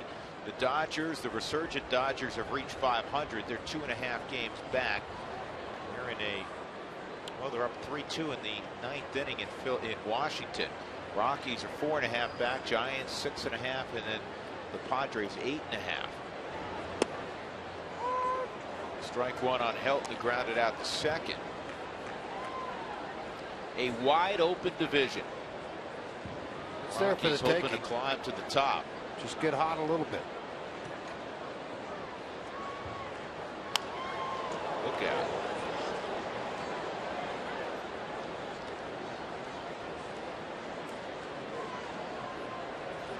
A little out in front.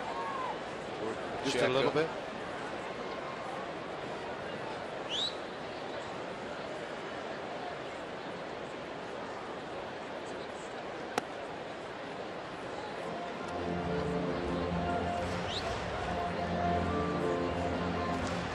Samardzija, first-team All-American wide receiver when he was at Notre Dame.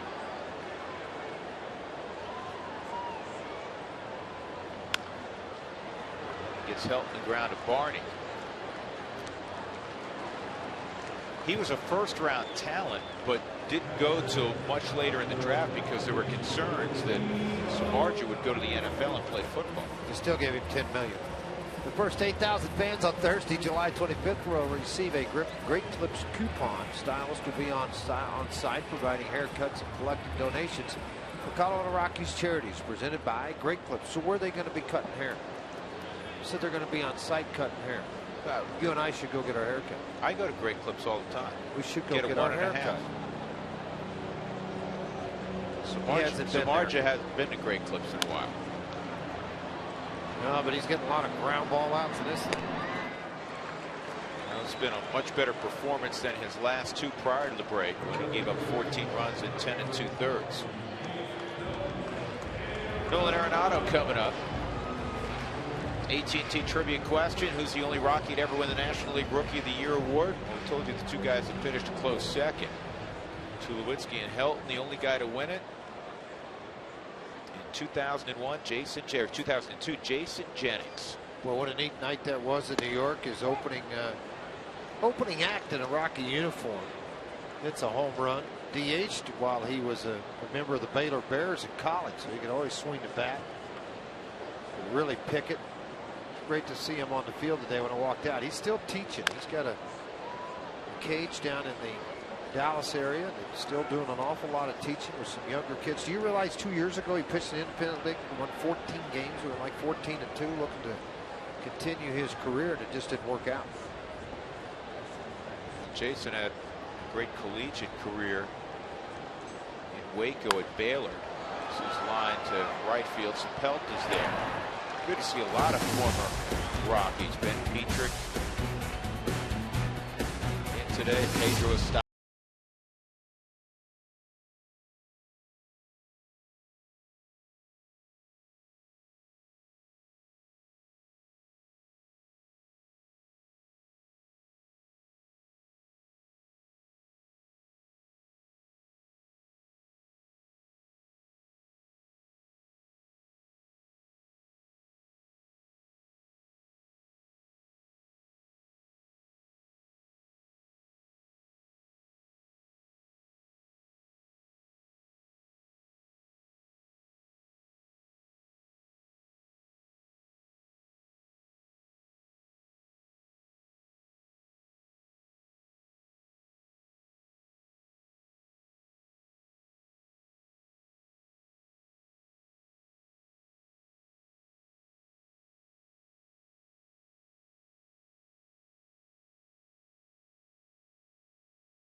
Colorado Rockies baseball on Root Sports is brought to you by 5-Hour Energy Shocks and by Wells Fargo. Wells Fargo customers get your 2-for-1 Rockies club level tickets today by going to wellsfargo.com/Rockies. Wells Fargo Bank, member FDIC.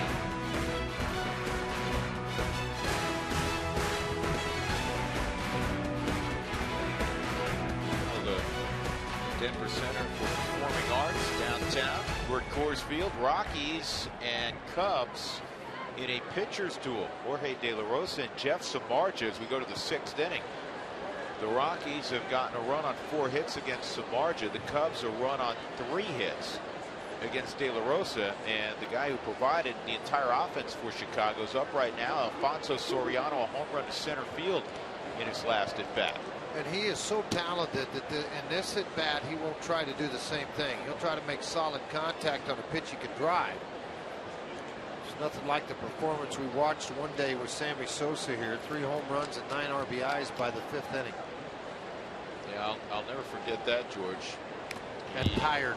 He was tired. He went out of the game. Here in the 4th inning, he had a 3-run home run. In the 5th inning, he had a 3-run home run. In the 6th inning, he had a 3-run home run. Each one was a little bit further than the last one, and the final one went about 470 feet. And you're right, he just shut it down. He would have had an opportunity to hit 4. 1-1 on Soriano. Alfonso Soriano first hit the big leagues with the Yankees at 99. Just a situation where he got 8 at bats. Then the next year, he got 50 at bats, hit a .180. But then in 2001, he had 18 home runs, drove in 73. He fully arrived in 02, hit 339 home runs, 102 ribbies. And oh, by the way, he also stole 43 bases that year. The next year, 38 home runs, 35 bags. He was a 40-40 man with Washington in 06, 46 home runs, 41 stolen bases. He has had a tremendous career. Here's the 3-1. And that ball is well hit right center field, and Dexter's going to run it down. Just took a double from Soriano, maybe a triple. Playing a little bit into left center field in that shadow. See, it's more straight away.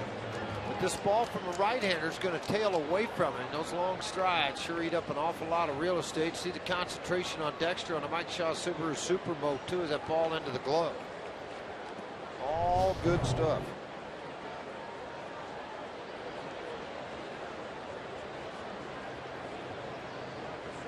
Starlin Castro at the plate. A strikeout and a ground out.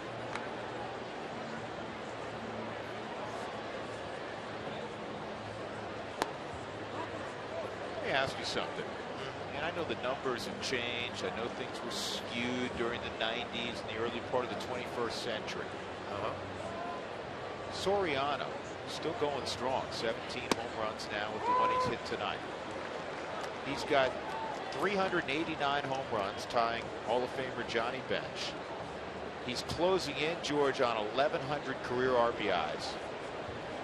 He has stolen just shy of 300 bases in his career. And he's hit in the mid-270s. Those are borderline Hall of Fame numbers. Very close to Hall of Fame numbers. Think about all the things that he's done and accomplished. And you mentioned early in his career, speed was a big factor of his game, too. Huge. A lot of stolen bases. Now, he doesn't run much anymore, but should mention, he's got 10 bags this year. He had 6 all of last year. The 10 bags lead the Cubs. Rockies are third in the National League in stolen bases with 72. 37-year-old Alfonso Soriano. Here's the 2-2 on Starlin Castro.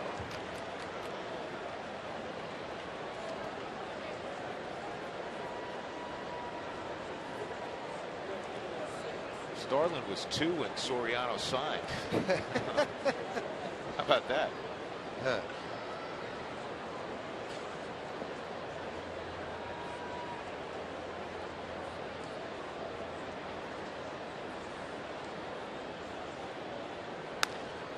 In the air to Kadire in shallow right. Michael's going to get there.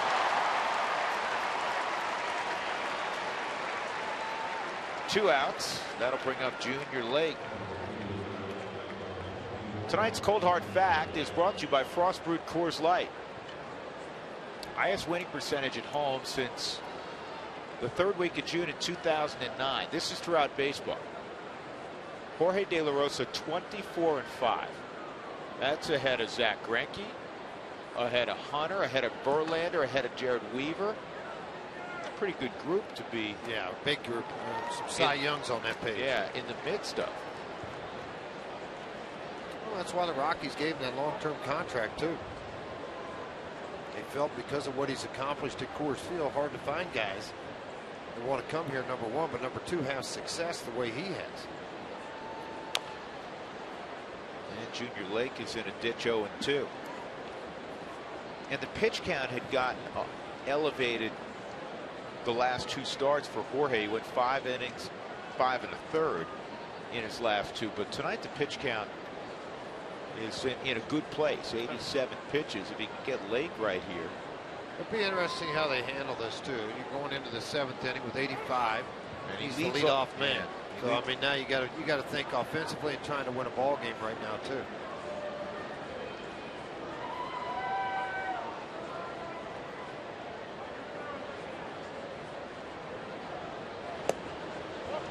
Cuts that inside. 1-2.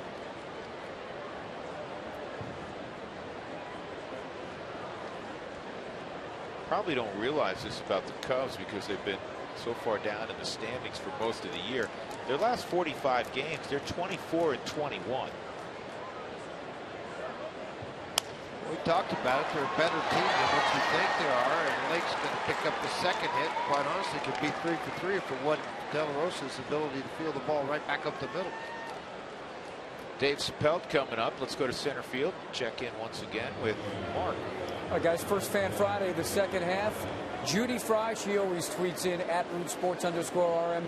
Wants to know about catchers wearing nail polish like Rosario to help pitchers see the signs. But it's tape, isn't it, or whiteout? Oh, it's it has nothing to do with seeing signs. It's a fashion thing. Yeah. Let me ask George then. Since you're not buying that? I'm not buying that. George, when did that start? When fashion increased. That's neon and that's paint. That is not tape. And you take it, put it on there, Mark, so they can see the signs. A lot of times you get shadows around the home plate area. You're trying to cover things up, and as a pitcher, they can't see things.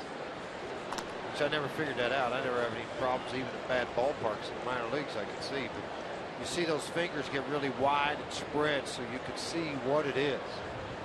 Great camera work giving you a shot of Rosario's fingers. I'm sure his wife would probably rather he pick another color, but that's the easiest one to be seen now, Mark. Well, she may have picked that color. She might have.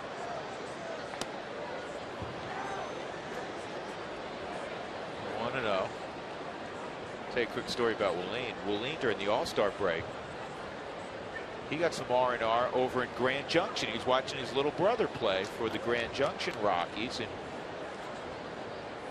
Jairo was thrilled to have him there. In fact, Jairo got to catch the first pitch before the ball game last week from big brother Willeen, 2-0. So I asked Willeen, I said, I hope you threw a strike.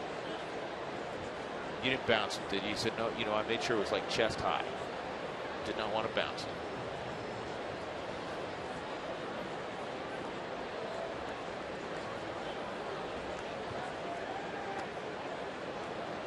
He's putting on a pretty good offensive show as Castillo, the young catcher down at Modesto right now. 60+ RBIs, 19 home runs at 270. Pretty good combination going. They got 94 RBIs between Castillo and Will Swanner down there in the catching corps. Almost 20-something home runs.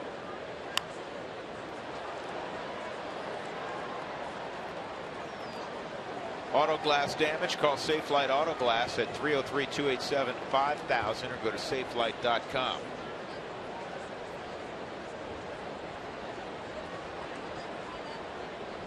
It appears Wilton Lopez starting to warm up down in the Rockies bullpen. Get out of the inning if the trouble persists here.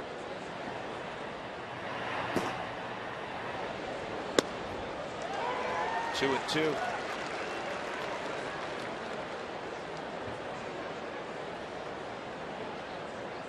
I think the fact that Lake reached George and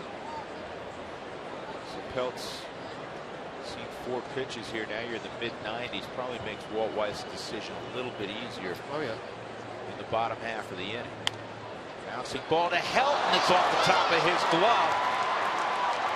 And Lake's going to go to third. That'll be a base hit for Sapelt.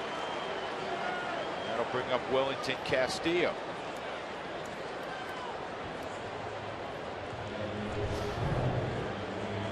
Todd playing even with the back, so when hit that bounce, he jumped as high as he could, right off the end of the glove. Going to get a big jump and leap here, but he looked back over the shoulder. Lake does, not sure why, but it picks up the third base coach. Now you got first and third, and the right-handed hitter up. Conversation now going on in the dugout with Walt Weiss and Jimmy Wright. Do you bring the right-hander in to face the right-hander? Roll the dice and go right at him. Castillo with a base hit back in the 5th inning. He was intentionally walked in the 2nd.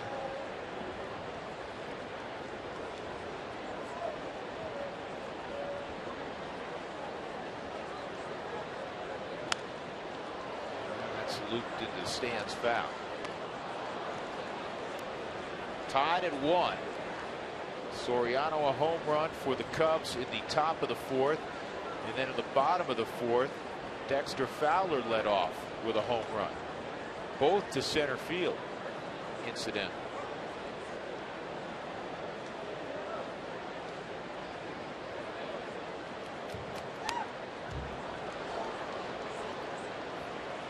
De La Rosa way out in front, 0-2 on Castillo.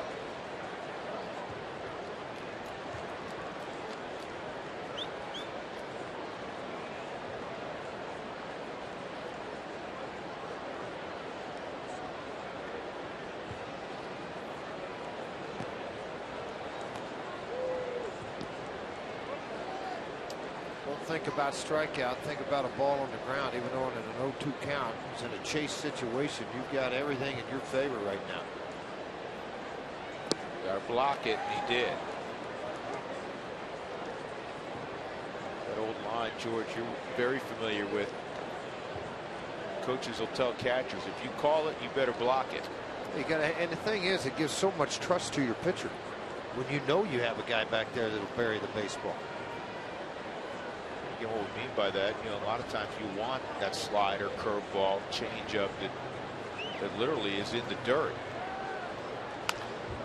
Ground ball to Tulo. He'll go the short way to LeMahieu, and De La Rosa works out of it. A couple of base hits. Runners left at first and third. Middle of 6. The Rockies and Cubs tied at 1.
Fans join Root Sports and the Rockies today. Their new initiative, Hit Count, support the Children's Hospital at Special Olympics Colorado by backing your favorite player. Your donation is determined by his hits in the second half of the season. Each player's stats will be shown online and tracked throughout the year. For more information and to back your players, visit Rockies.com/HitCount.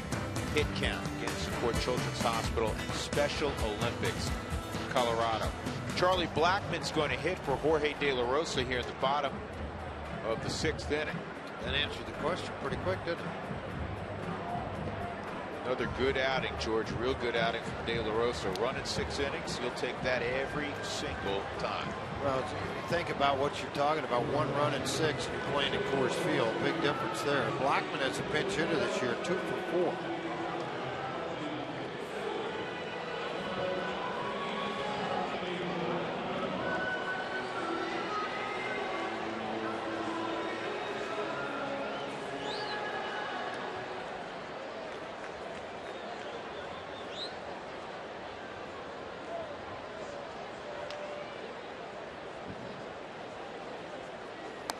Blackmon takes high from Samardzija.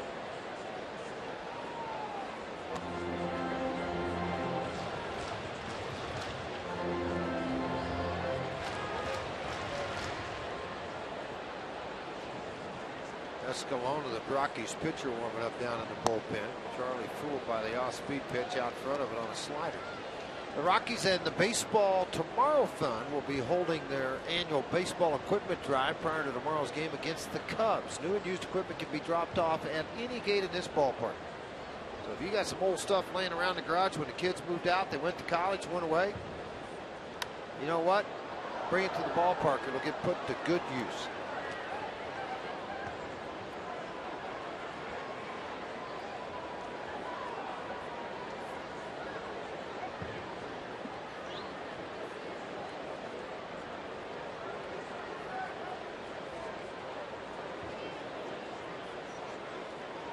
Here's the 1-2 on Blackmon, and Charlie pops it up. Cody Ransom's going to have it. 1 out. Samardzija He's been outstanding so far tonight. 81 pitches in 5 1/3. That'll bring up Dexter Fowler, a walk, and then this swing in the 4th inning. Boy, is this nice to see. Dead center field, deep, and gone. Dead center field out on the reach of Lake and center field into their bullpen area and into the water.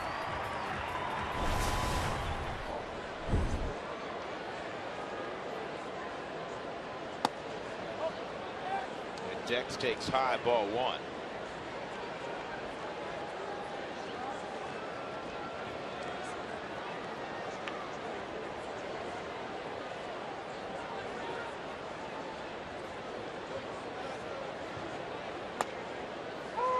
Pretty obvious, trying to eliminate the power. Made the mistake on the middle half in on that home run. Now everything away. Borderline strike called by Adrian Johnson.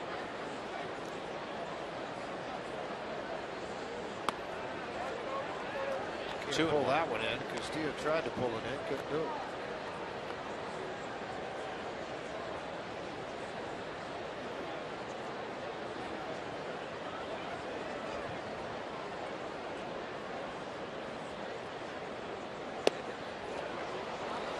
Marchand made a pitch there, 2-2.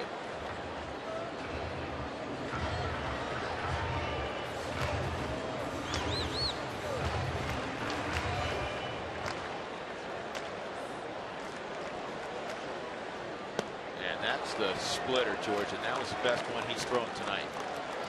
Lost speed, even though on a swing and miss prior to that other one.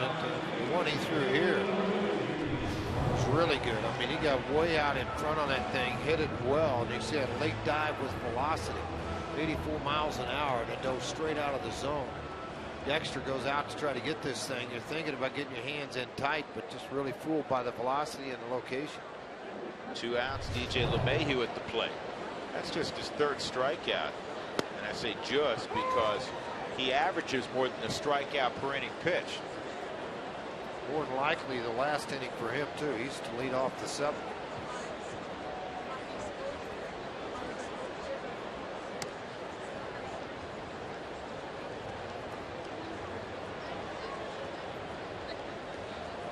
One ball, 1 strike on DJ. By the way, I just got a text from Mike Ponarelli out of the locker room saying that those are stickers. It's not fingernail paint on Wayne Rosario's fingers.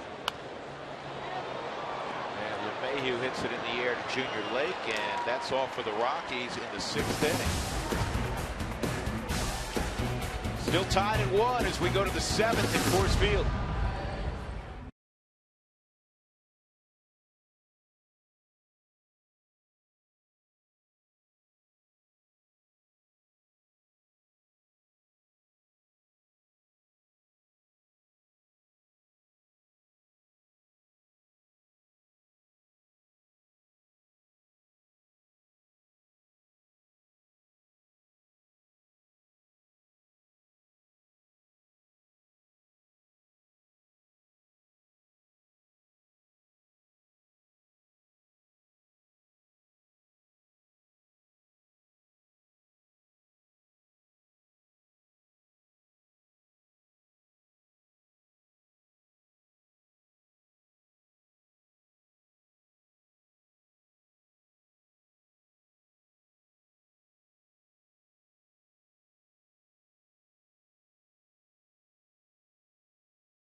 One and 2 for the Chicago Cubs. Jeff Samardzija will stay in the game and hit for himself. Hey, thank you for texting in your thoughts during Toyota Talk. Make sure to visit the Root Sports Facebook page at facebook.com/RootSportsRM. where Hall of Famer Tracy Ringolsby will give you his thoughts on what he's looking forward to during the second half of the season. Grandbaby's in town. Scott's in town. Look out, boys. Don't be wild downtown. George, Scott is 2, right? Watch out, everybody. Think of Home Alone. Let's take a look at Edgemere Escalon as he came into this ball game. 37 1/3, earned run average in the mid-4s. The whip very good though, 1.28. He'll take on the Chicago Cubs here. Hard throwing, Escalon.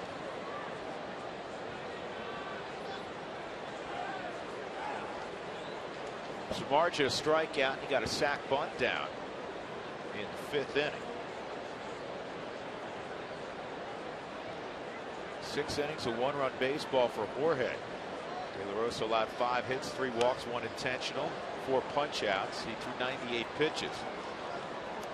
He's going to get the old attaboy. Get that slap on the back, nice job, but you don't get to see your name in the paper with a W. But you don't get to see one with an L either. So you got to be pretty happy about it. Shattered bat, look out. That was right near Arenado, and he did a really good job of focusing on the baseball.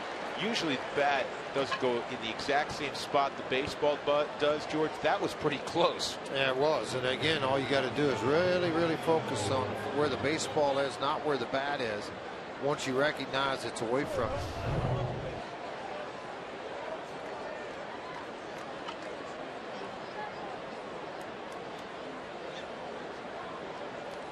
Made things pretty easy after being able to adjust to that. See, watches the bat, waits on it. He knows he got some margin running, a good athlete, but didn't take off on it. See, Nolan noticed he wasn't running hard. He had the time to set his feet and make a strong throw.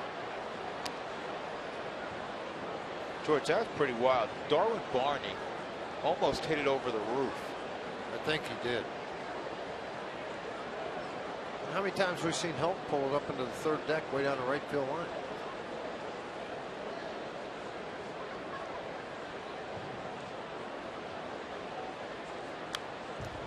Two strikes on Barney. Samardzija was given it the starting pitcher jog down first. And you're thinking this was an All-American wide receiver. Probably not too many guys faster than him in the stadium. Right? I guarantee you one thing, if it's got a spiral on it, may not be too many, unless there's some Bronco wide receivers here. It's got better hands than what he's got. Yeah. As Barney strikes out, do you think we'll ever see what you witnessed with Bo Jackson and Deion Sanders again? No, I don't. I really don't. First 10,000 fans 21 years or older through the gates tomorrow will receive a 20th anniversary commemorative cup courtesy of Coors Light. So make sure you show up early for the ballpark to be one of those first 10,000 as they take on the Cubs here at Coors Field. I really don't, Drew. I don't think you're going to see another. Bo Jackson was a freak. I mean, you're not going to see that. I don't care what anybody says. Anybody that could miss half of spring training, or I mean, that's just crazy. Show up in October and run 100 yards on touchdowns, knock over Bosworth at the end zone. I mean, come on. I tell you a funny story, though, and it was relayed to me by Charlie O'Brien. He said it was so funny. Guys would bet down in Atlanta. Pitchers play catch with the baseball when they run. Toss it to a coach, and then you take off running, and you throw it to them, and it's kind of a fun way to get your running in. So Deion said, I could cover anybody you got on the staff. And he was right. They'd all run their patterns, and he'd sit out and wait on them and just pick them off. He didn't have a chance. Well, I would hope so, because he's covering some guys pretty fast now. I'm sure, but he also could cover everybody in the NFL. Right. But it was kind of fun because it's a baseball and you're turning left, right. It's not normal pattern or reads or anything else. It's just reacting to the guys as they break. And that misses 3-0 on Barney, or excuse me, on Ransom. I just think, you're talking about 15, 20 years ago, not that long a period of time with Deion playing, and there'll be some athletes that come along that could do it physically. There's just so much money. Oh, so much dedication. And you know what I mean? There's so much dedication to that one sport that they're playing. with all the private coaches, lessons, and everything else. I just don't think it's going to happen.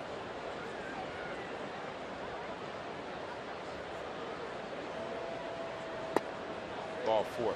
The sad thing is you would have loved in both sports, George, to see what Bo Jackson would have accomplished had he had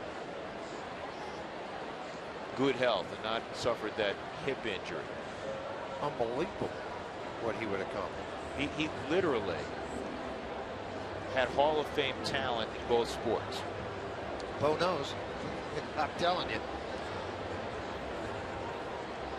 Anthony Rizzo coming up with 2 outs. Auto glass damage. A reminder, call Safelite Auto Glass at 303-287-5000 or go to safelight.com. Escalona quickly dispatched of Samardzija and Barney and then walked Ransom on 5 pitches. Now Rizzo 0 for 2 and a walk.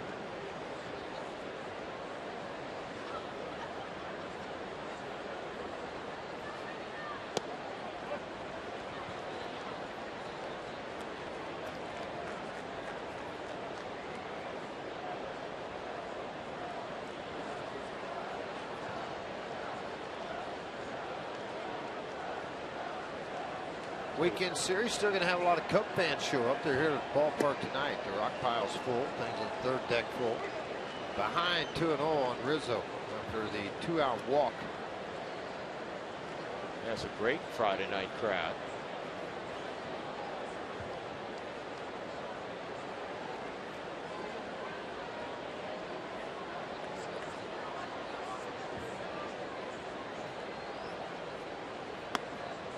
Two and 1.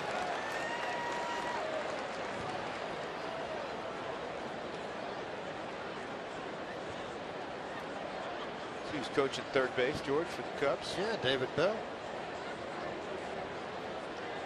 Buddy's kids. David had a good big league career.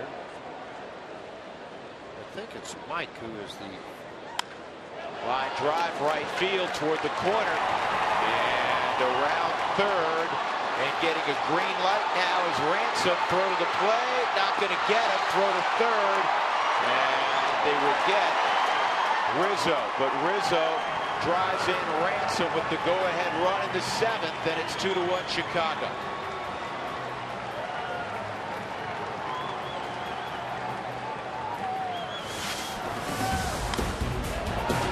shot down that right field line. It's all about the good relay throws from Kadire to LeMahieu, but a run gets there.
Trail 2-1 as we go bottom 7. Want to thank everybody that has tweeted us questions today on Fan Friday at @RootSports_RN. We'll be out here in center field again next Friday when the Rockies are home against Milwaukee.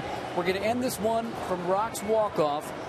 And it says, hey, what does the hang loose dude signal the pitcher gives the shortstop when he walks someone? Guys, is he calling for a DP on that? I think it's got something to do with who's covering the bag, right? Absolutely. I mean, you want a DP as many times as you can get it. Well, you want the double play ball as much as you can obviously turn one, shorten up an awful lot of things.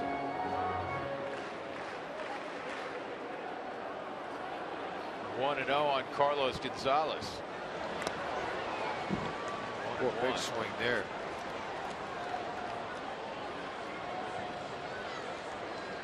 Samardzija has struck out Cargo and gotten him to hit a weak ground ball to short.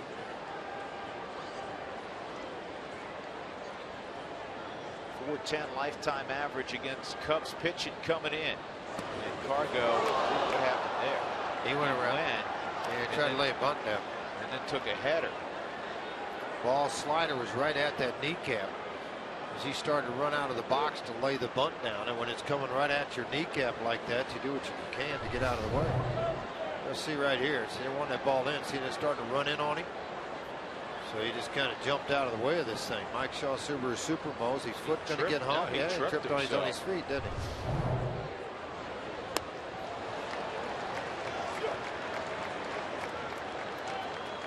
Well, that was an at-bat he'd like to forget about. So Cargo gone leading off the 7th inning. Now the Rockies trailing by a run. You start thinking, all right, there's now 8 outs to work with offensively. Samardzija has cruised along, just 73 pitches in. He thought maybe they may pinch hit for him too, but that changed pretty quick. Didn't do that.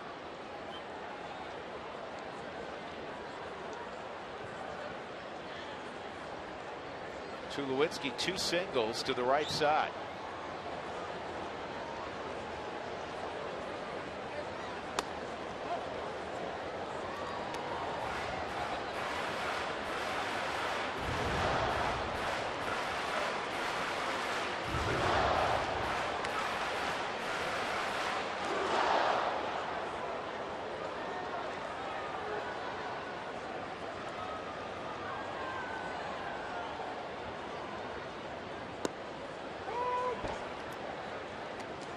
Mixed that split finger in earlier in counts now. Well, a lot of times, a lot of guys coming into this park, you think back, and I'm going to take you back quite a few years here. When Curt Schilling would come in and throw, what did he throw? Fastball split a lot. He tried to stay away from his slider because he had a very difficult time of keeping it and letting it break the way he wanted to. So he go fastball split, he changed speeds on the outside corner. Samardzija's been up to 96 in the game so far.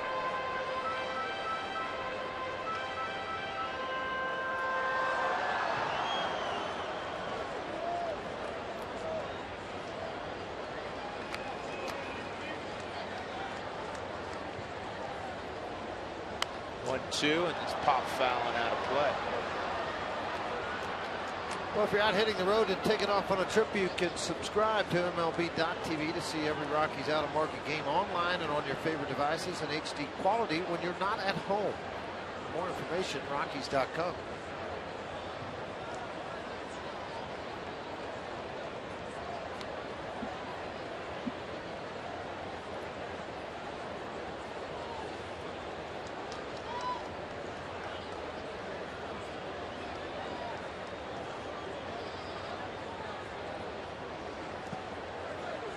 Buried it again. Pretty good, didn't it?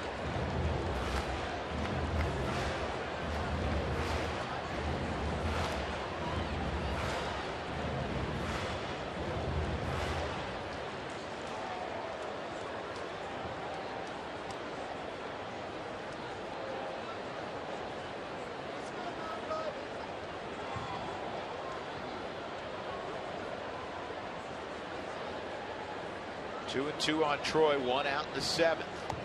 Now 3 and 2. 2-1 Chicago. Rockies swept the Cubs at Coors Field last year. The Rockies have won 11 of their last 13 against Chicago at Coors Field. AL 16-10 against the Cubs since 2009.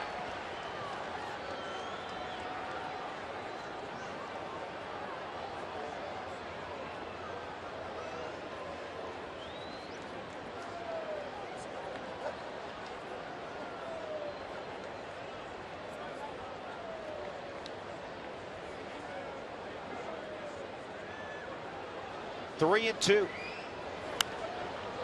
Out of play.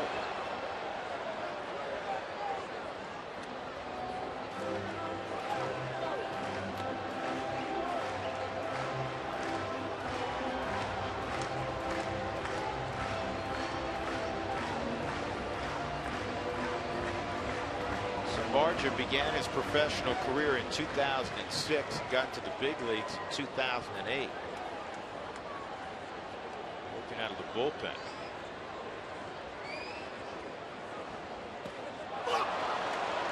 And Tulo's gone. 2 outs. Strikeout number 5 for Jeff Samardzija. Here's the in-game box score brought to you by Subway. And you're not going to see a lot in the way of offense. Fowler a home run. Tulo a couple of singles.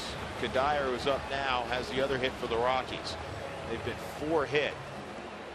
Similar to the outing he had in Chicago back on May 15th. 8 innings, 5 hits, a couple of runs, 2 walks, 7 strikeouts.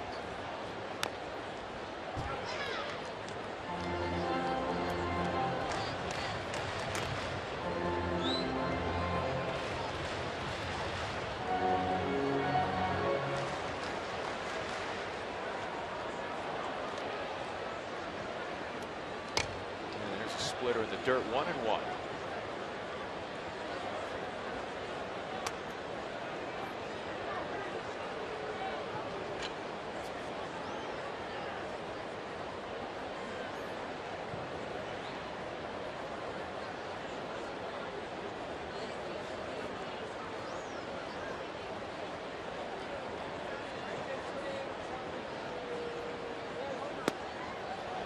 Pitch by Samardzija, 96 miles an hour on the outside corner, 1-2.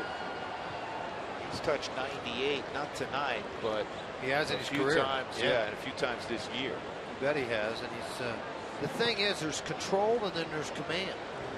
Guys can have control, meaning that 18-inch frame there that you throw strikes inside of that, but they have command within the strike zone. Low and outside corner, come in when you want to, elevate when you want to. That's when you have the command. Big difference.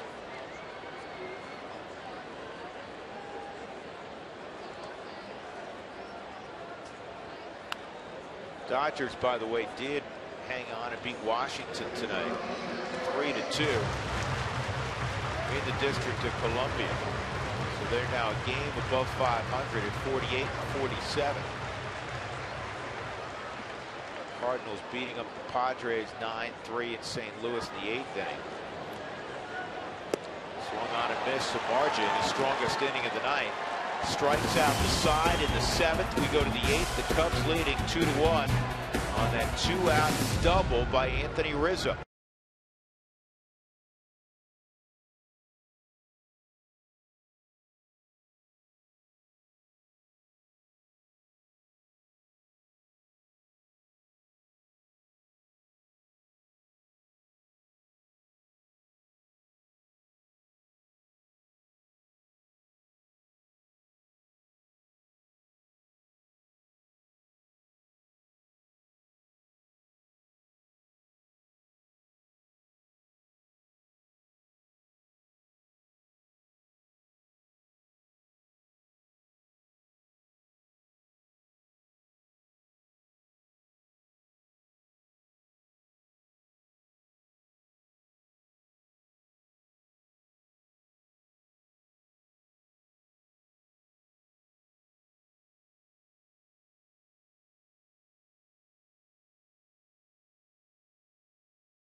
look back. In the fourth inning, Alfonso Soriano with his 17th home run of the year, his 10th home run in his last 17 games. Center field shot beyond the outstretched arms of Dexter Fowler, but Dexter said, hold on, I can do that also. And he goes dead central against Samardzija in the bottom half of the inning. 1-1 until the seventh inning, 2 outs, 3-1 pitch to Anthony Rizzo. And he lines it into the right field corner, and Cody Ransom was able to scamper home. Final out of the inning was there at third base, but Rizzo made it a 2-1 game. Belisle against Soriano. Fastball is fouled back. It's 0-1. Inflated ERA only based on about 4 outings. Belisle 4-5 on the season. Look at the number of innings, 46 in the third. Big workloads, 13 holes on the year for Matty. Still a very fine whip at 1.14. Good pitch. And you know, it's good to see a 92 flashed up there, George. And honestly, the last few weeks prior to the All-Star break, Matt was 88, maybe topping out at 90. Exactly, and it is a good feeling to see that. Obviously getting a little bit of rest over the break. And a strikeout on a breaking ball. So Belisle on 3 pitches strikes out Soriano. 1 out in the 8th inning. Yeah, and last pitch, 3 straight strikes from Belisle. Very aggressive type attitude from Matt Belisle. Hard slider on the outside corner and down. Perfect location.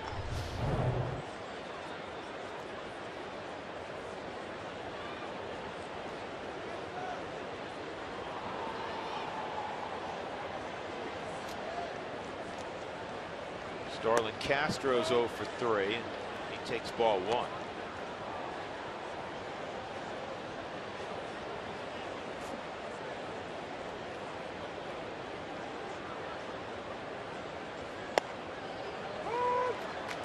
Another 92-mile-an-hour fastball for a strike. Very pleasant night at Coors Field. Supposed to heat up the rest of the weekend.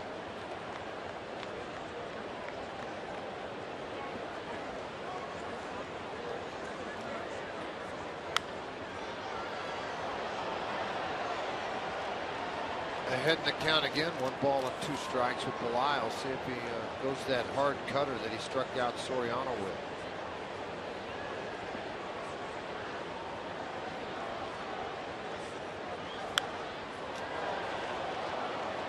Fastball at 93.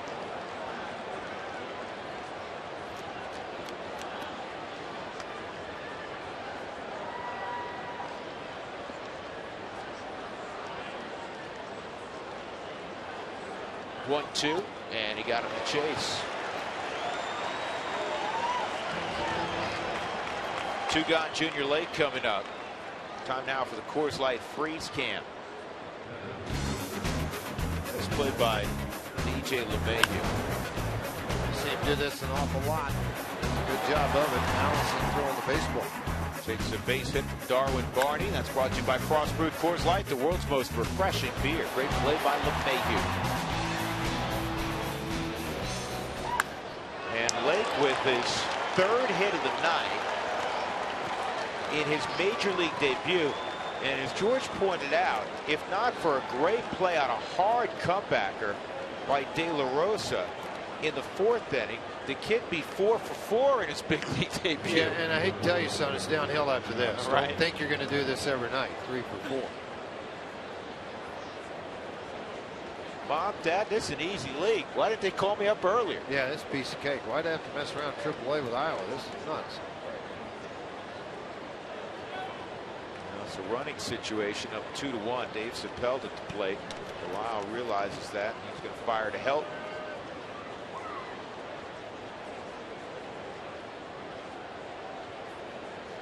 The only reason Junior Lake's here is Brian Bogusevic went on the disabled list with a hamstring injury.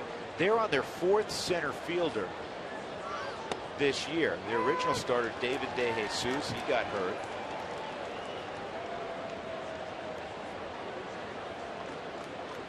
De Jesus is supposed to be one of your glue guys.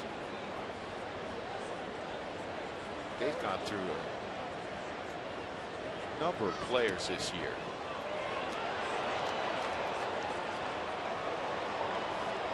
fact, they've already had 43 players suit up in their big league roster in 2013. It's a club record for number of players to suit up prior to an all-star break. They've also had 22 guys make their Cubs debut.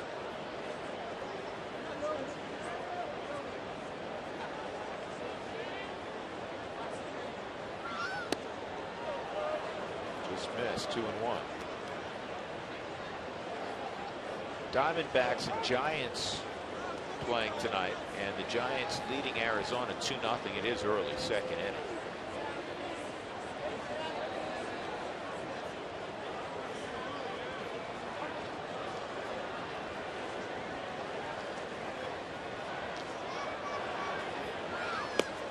Ooh, boy, explosive. That's the carry you like to see, even though it's 90 miles an hour. It carries into the home plate area and gets on them in a hurry. So, I mean, this ball jumped on Rosario plus on the hitter.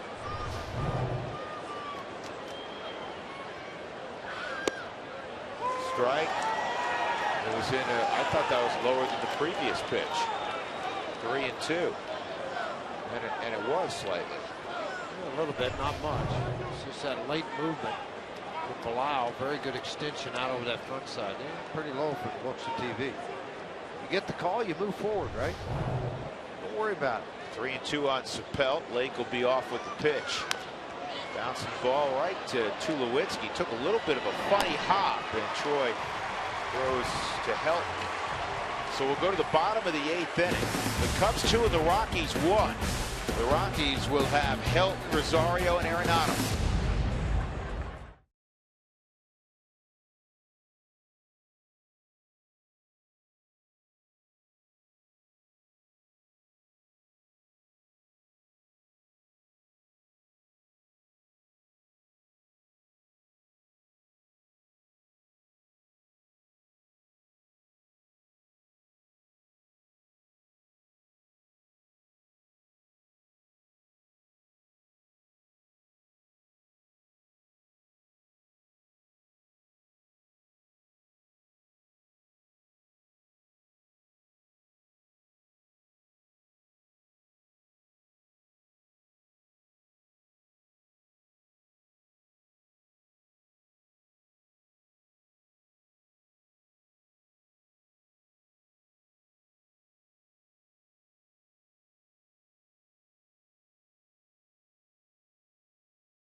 What's Next is brought to you by CenturyLink. Here's the pitching matchup tomorrow night in Game 2 of this 3-game set. The Rockies will have Juan Nicasio trying to build on that marvelous performance in LA a week ago.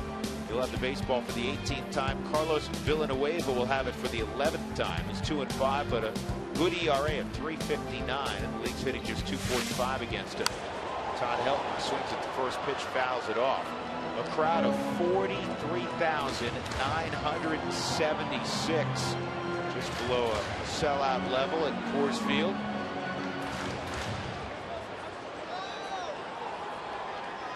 Samardzija has retired 9 straight since a Kadire single in the 4th inning. And remember, George, and it didn't seem, well, I thought it seemed like a big play, but not an enormous play at the time. 4th inning, 1st and 3rd. Helton's at the plate, and there's a wild pitch. Tulowitzki comes barreling home, and the ball ricochets to Wellington Castillo. And he fires to Samardzija, who applies the tag on Tulowitzki. Out at the plate, end of inning. End of inning is right. I mean, they just tried to force the issue a little bit out of there with Helton at the plate. Going on a ball, hoping it would ricochet away, and it ricocheted right back to Castillo, and then the tag easily applied. 1-2 on Helton, 2-2.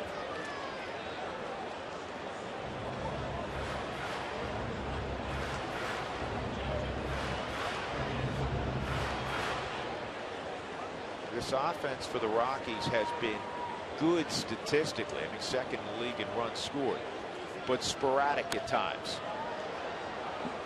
The Rockies would like more consistency. It's fine to go and score 8-9 runs in a ball game, but they're going to need some games where 3 could be a winning number and find their way to 3. Exactly. Where you don't sit here and just go out one game 10, next game 8, and then all of a sudden, man, it's scoring a lot of runs, and then going at 1-0, 2-1, 3-2 games. You like to see it spread out and see what it could do with it.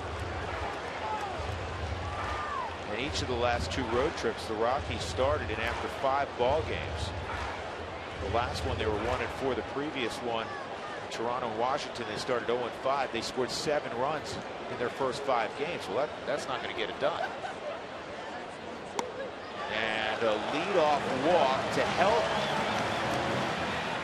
That ends a string of 9 in a row retired by Samardzija. Well, that's the thing about Todd. He fouled off 2 or 3 pitches, did chase after some breaking balls. They'll use Rutledge as a pinch hitter now for Todd here in the 8th, down 1. You go back to a ball game, Nolan Arenado won with a base hit, I believe against the Giants. Rutledge pinch ran for Todd in the 9th, stole second, and then was driven in by Nolan Arenado. Same scenario could arise here shortly. Rutledge will pinch run. Rosario at the plate. Willeen line to right and bounce to short. Sitting on 13 home runs. He had 28 last year.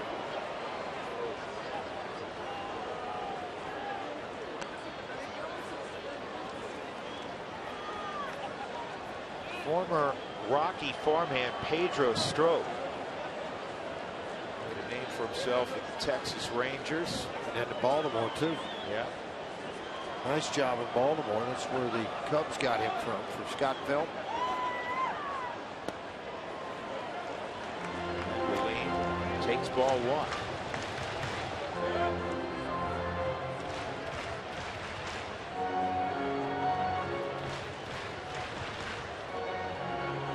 Good numbers late in ball games for Willeen.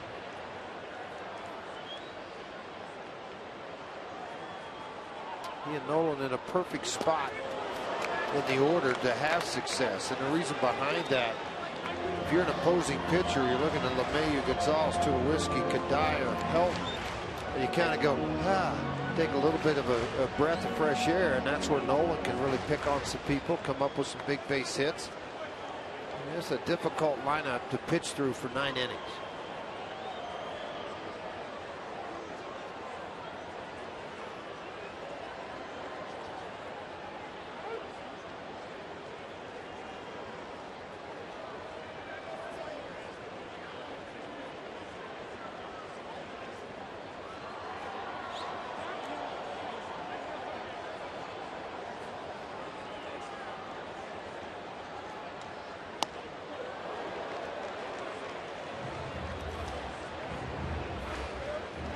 Way inside on a 94-mile-an-hour fastball. So it's 2-1 on Rosario. Rutledge again running for Helton at first base.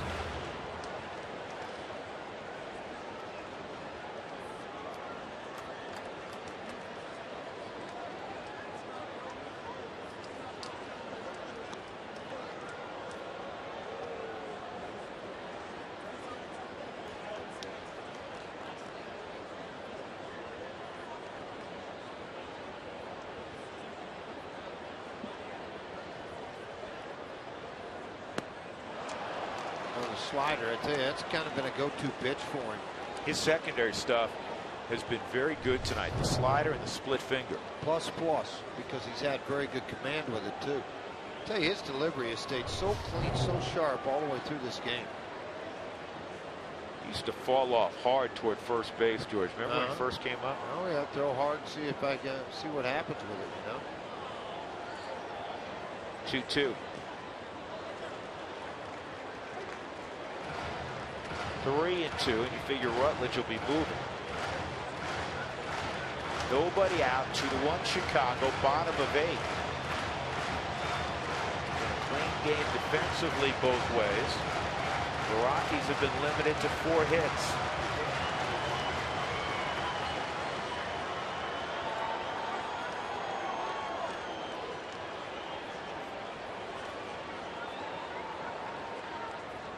Rutledge goes, and it's fouled off. Cubs went leading after the 8th inning, 36-7 on the year. The 9th, 36-3. So that's a lot of, to me, 7 losses in that 7/8 inning is quite a few. It is quite a few. So that bullpen vulnerable, and now it's kind of a rebuilt bullpen. Pedro Strop and the other guys that are down there now for Dale Swain to pick from. So Jamie Quirk, former Rocky bench coach, now the bench coach for Dale Swain. Worked for Houston a couple of years down in their bullpen. Runner going, smashed to short, and because the Rockies put Rutledge in motion, only 1 play for Castro. And now the tying run at second base with 1 out, and Nolan Arenado, who's 0 for 2 coming up. I didn't know if he had to play at second or not, even with Rutledge involved. Yeah, probably too far down the line to make a play there, but a snap throw on the first base to get Rosario. He hit the ball hard right out short. Well, Nolan likes big moments. I can't tell you how many times I watched in the Cal League and at the end of the year in Tulsa last year in these situations. 8th inning, down 1, Nolan up, a guy in scoring position. He comes up with a big base hit. He's shown that he could do that already this year.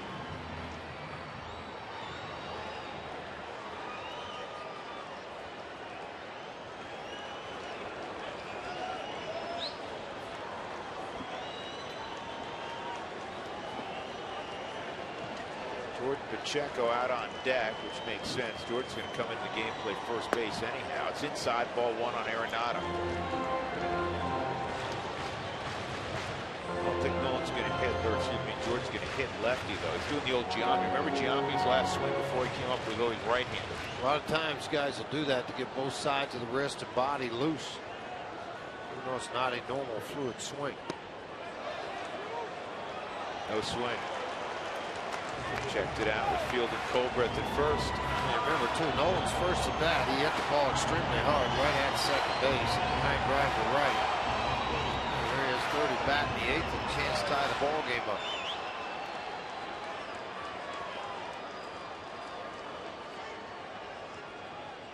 (2-0). A lot of respect. Still an awful lot of sliders behind in the count.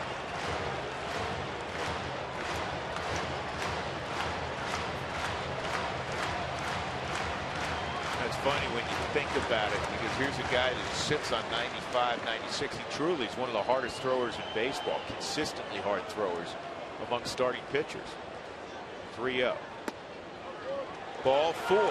So now the Rockies have 2 on for Pacheco with 1 out. Alarm bells ringing in the Cubs dugout. Yeah, you're starting to see some movement down there now as they start to pop around, move. Ready to prepare to make a move. That fastball right on the inner half of the plate, obviously in a little bit. Nolan will take the walk to first. And Dale Swain is going to make a double switch. 105 pitches. For Jeff Samardzija, he'll go off. Leading 2-1. 2 on, 1 out in the 8th.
Real Time. This week we head up to Todd Helton's ranch, catch up with his family up there, some of his teammates. See the Helton's catch any fish in addition to that one that was oh yeah, there. he did.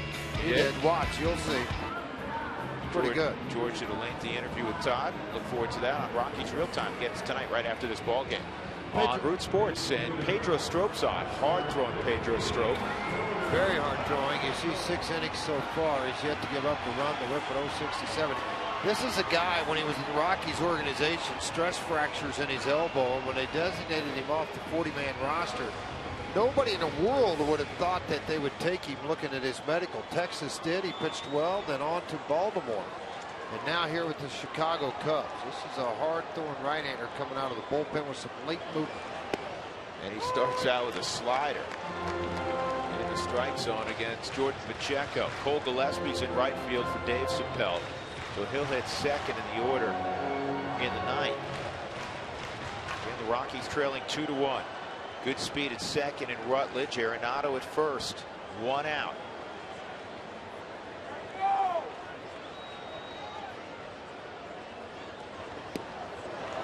So 2 on Pacheco. Yeah, thinking, all right, he's got to throw me that heater. He gets 2 sliders.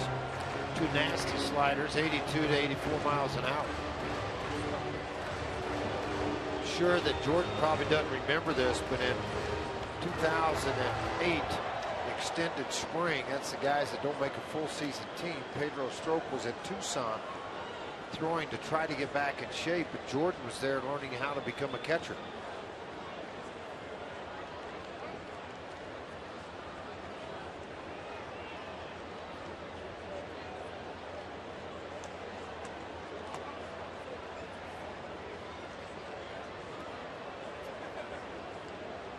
This ball lifted to center field. Easy play for Lake. 2 outs, and it'll bring up Dexter Fowler.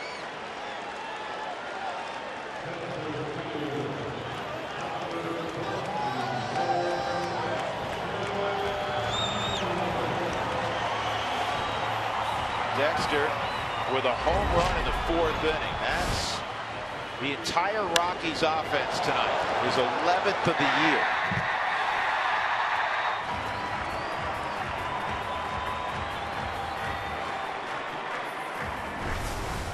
So that has to change, in other words. That would be nice. Again, 2 outs in the 8th inning. 2-1 Chicago.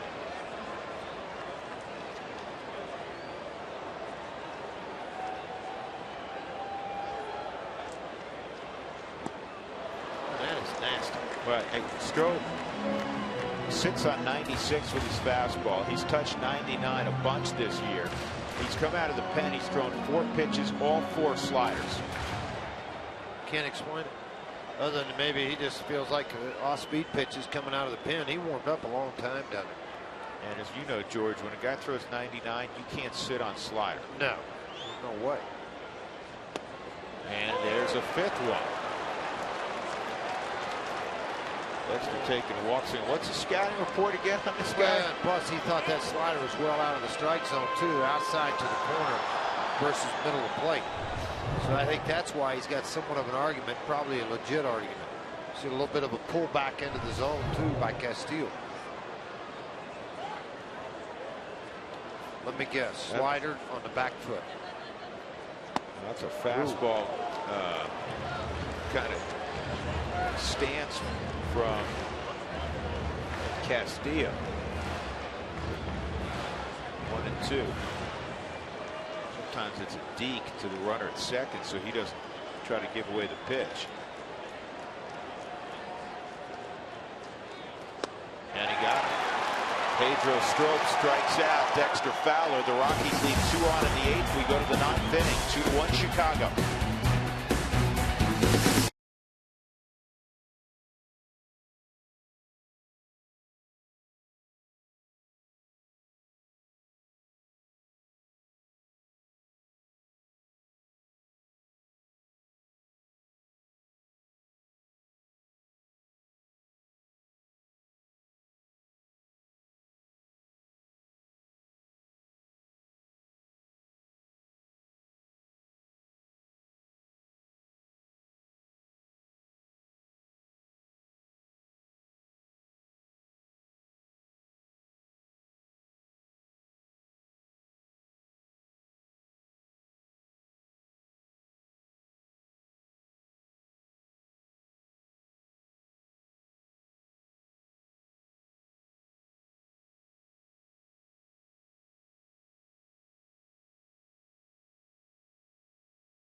Rockies baseball on Root Sports is brought to you by Southwest Airlines. Find our fares online only at southwest.com.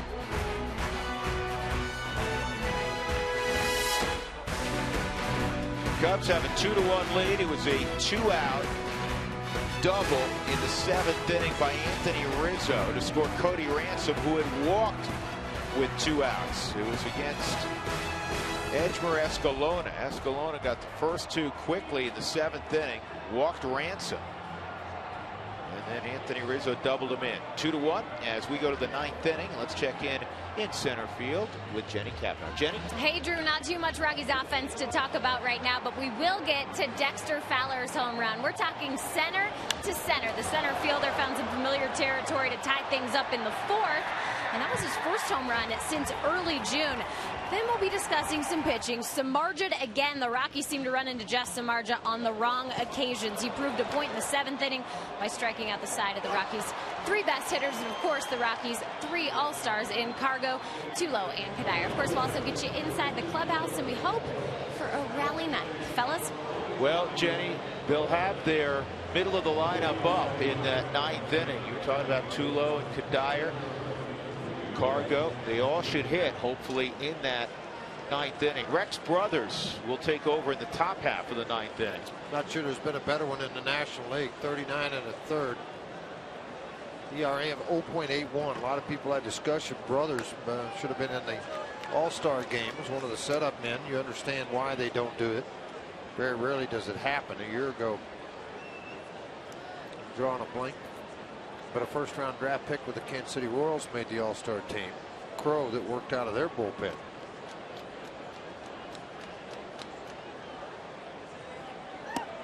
One ball, one strike on Castillo. Jordan Pacheco takes over for Helton. Helton led the inning off with a walk. Rutledge ran for him.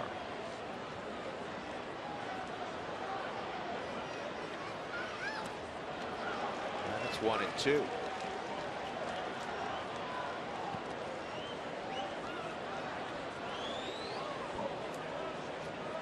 Baseball did a very smart thing a couple of years ago, George, when they went to a 4-day break for every team. Used to be a lot of teams would crank it back up on Thursday. Well, you'd sit there and you'd look, you go, man, I hope I'm one of those teams that get a 4-day break. You know, as a player, you just wanted to do it. It's usually the teams traveling from East Coast to West Coast got the 4th day. Everybody else 3 days. But I do like the change. Walt Weiss, like a lot of folks, escaped to the mountains for a few days.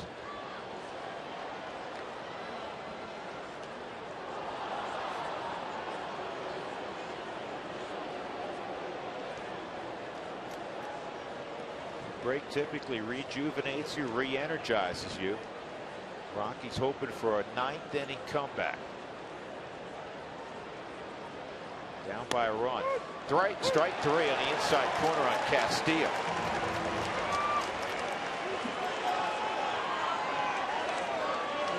Castillo barking a little bit. Adrian Johnson behind the plate because of the pitch he thought was on the inner half of the plate.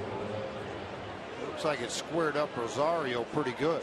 I guess he was wanting that same pitch called with Samardzija on the mound. Yeah, caught enough front end of that plate to get called a strike. It's just so nasty you can't hit it, so you might as well argue about it. Cole Gillespie just checked into the ball game in right field. And he takes a pitch off the plate, ball 1. Cole Gillespie, former Arizona Diamondback.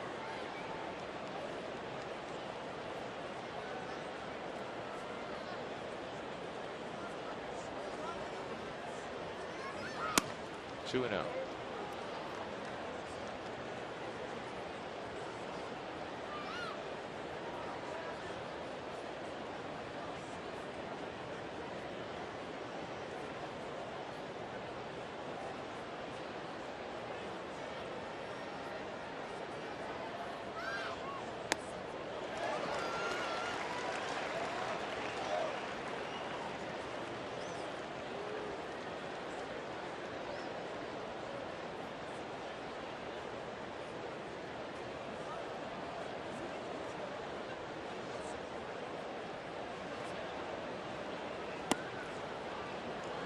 It's 3-1 on Gillespie. LeMahieu, Gonzalez, and Tulowitzki scheduled in the ninth.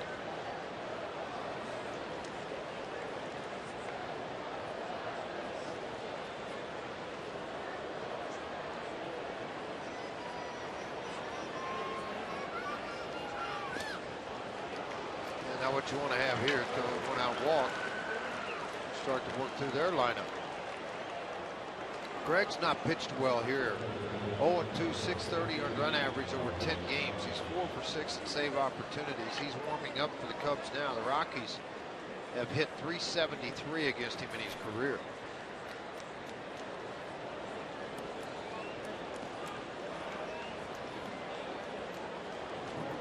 Darwin Barney's 0 for 4.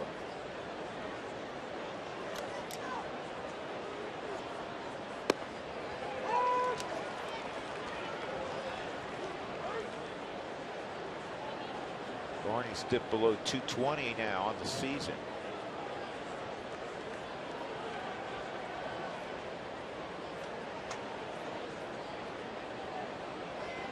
Big series to Central. The Reds take the Pirates tonight 5-3.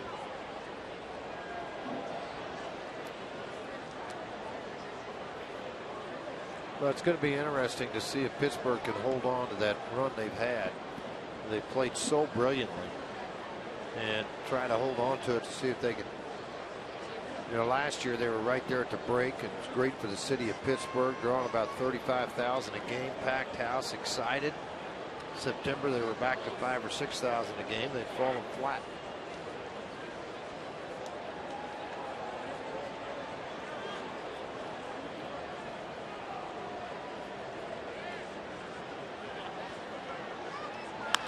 Down the line, fair ball. Gillespie will get a green light. Cargo's throw all the way toward the plate won't be in time. It's 3-1. How big was that double by Darwin Barney? Huge. Insurance run for the Cubs here in the ninth against Rex Brothers, who's been virtually untouchable this year. You're going to see it, and look at this slider, hard slider down and in, but it hung just enough in the plate. You can see that front side open to get to that pitch on the Mike Shaw Subaru Supermo. That when that lead knee clears, it allows you to keep this ball in fair territory.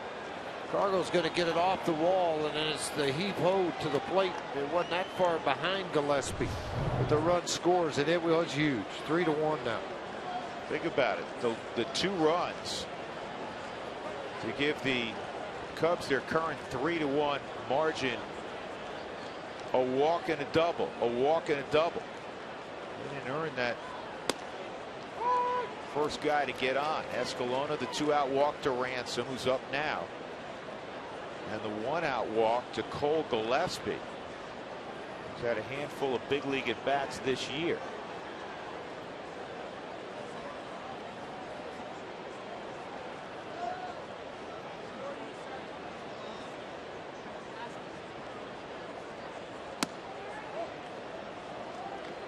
One on Ransom.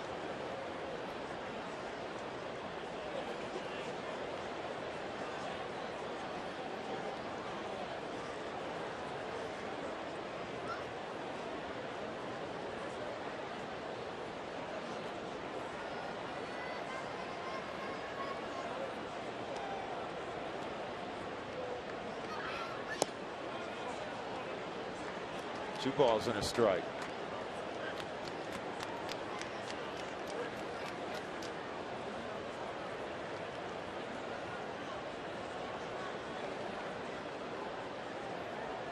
Baseball will make you talk to yourself. Ransom having a little conversation.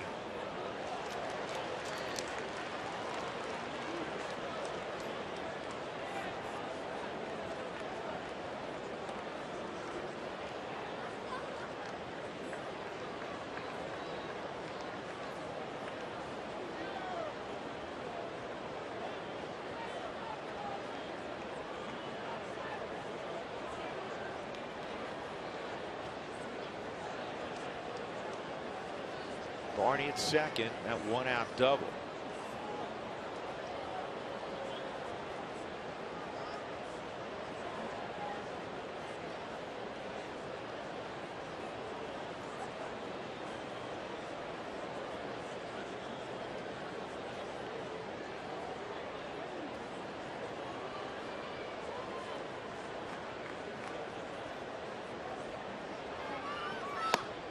Trying to get him to chase on the heater up, but it runs the count to 3-2 now. That fastball at 93.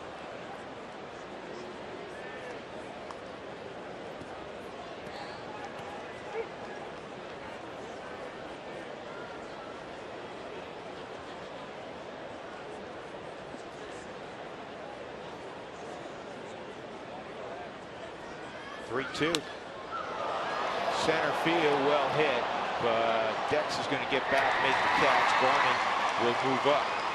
2 outs. And that'll bring up Rizzo, who drove in the second run with the double in the 7th inning. I don't think his chances against Brothers should be that good. Left on left right here.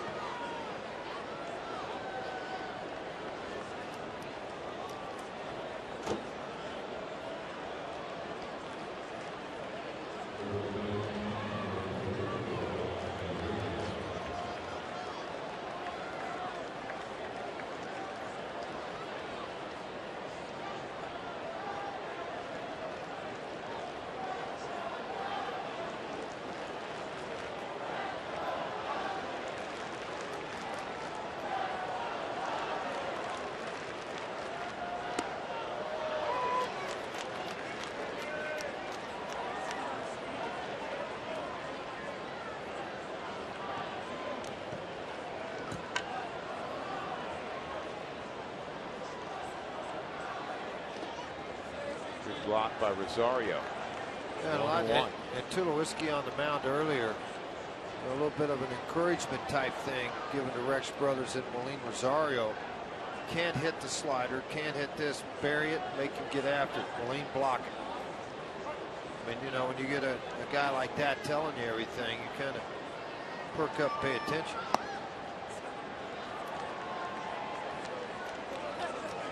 I think you always concern yourself with a guy like Rex and Bilal and Betancourt coming out of your bullpen is how many number of pitchers it takes to get through an inning, and they've had 23 right now for Rex. It's a fairly high number.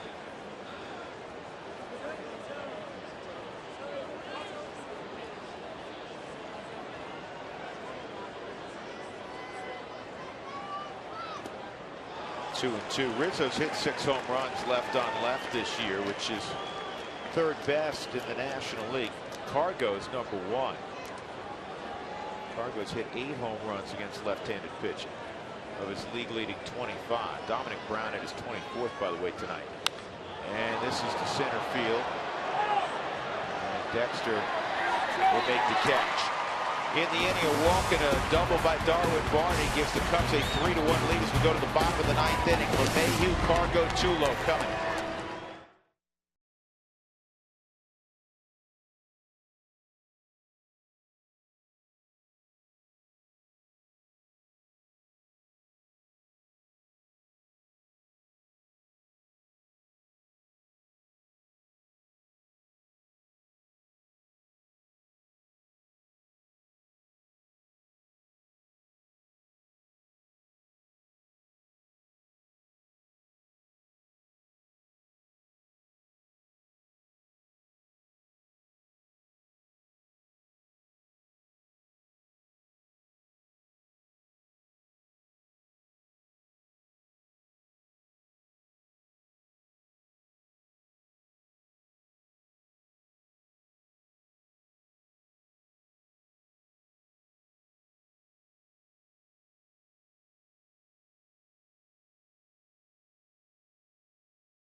Opening game of a 10-game homestand.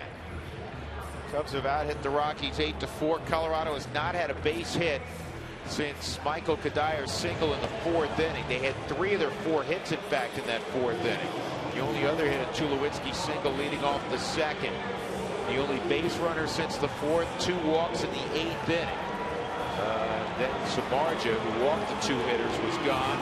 Pedro Strop quickly got the next 2. Kevin Gregg will take over, looking for his 18th save. See what he has, 17 of 19 save opportunities so far on the season. His last loss came against the St. Louis Cardinals on Sunday Night Baseball right before the break. He gave up 4 runs on 4 hits. Prior to that, he saved the game against the Cardinals on the 13th and again on the 11th. I think I mentioned to you a few minutes ago, his numbers here at Coors Field, not that outstanding. Earned run average in the mid-7s. He is 4-6 in save opportunities. What I've noticed watching on TV when he pitches, he likes to wear out that outside corner with the fastball and slider. But he keeps it down in the zone very well. A guy that's resurrected his career as a closer. When he's on, he has excellent command, excellent control. Similar to Rafael Betancourt, though he'll throw a split finger and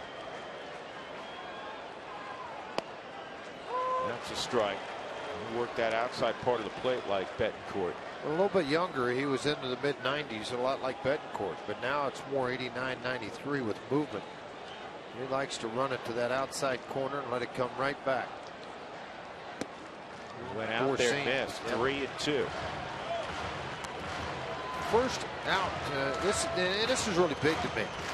Leadoff men retired, which is huge, particularly in a game like this. First batter retired, 27 of 34 so far. It's fouled off. I'll tell you, a good crowd on hand earlier for this game. Nobody's left.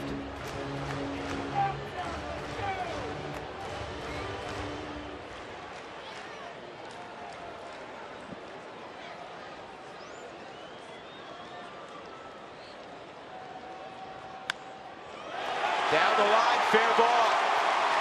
DJ LeMahieu will move into second with a leadoff double in the ninth. Typically, you see a no doubles defense in the ninth inning. Rizzo couldn't get to that baseball. Right-handed hitter up. A lot of times you won't do it with your first baseman. You will with your third baseman. You don't anticipate a shot down the line like this. More would be more in between. So you play off of that line. Now it changes when the left-handed hitting Gonzalez comes up. Mike Shaw, Subaru Supermode, you did a great job taking that ball through the right side, shooting it right by Rizzo, hugged that line all the way down in the corner and shot by Gillespie in the outfield. He had to give chase here. Yep, Cargo on the night has struck out a couple of times, grounded out to shortstop. What a time to come up with a big fly now. And that's down the line, hooked foul. Reminder, if you'd like to receive text message alerts when the Rockies score 7 in a game, text the keyword taco to 720-720. When that does occur, Taco Bell and Root Sport will donate $250 to the Colorado I Have a Dream Foundation. 0-1 on Carlos Gonzalez. Rockies down 3-1. Leadoff double by LeMahieu in the bottom of the ninth.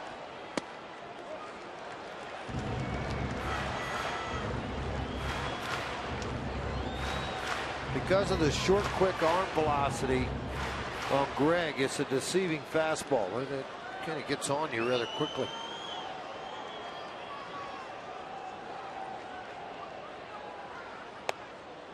A strike on the corner, 1-2. Gregg went to spring training and started the year with the LA Dodgers. He was released in mid-April and picked up by the Cubs. Cubs have only 2 guys currently in their bullpen that started the year in their bullpen.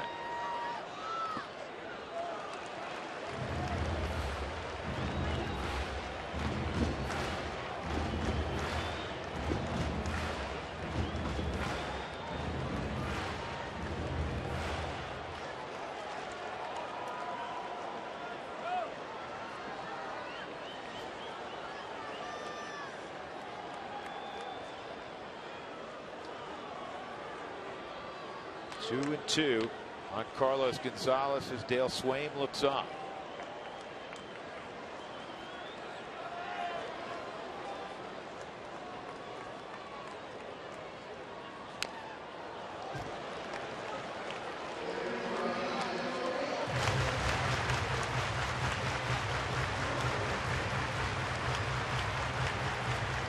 Rockies lost 2 of 3 in Chicago earlier this year against the Cubs.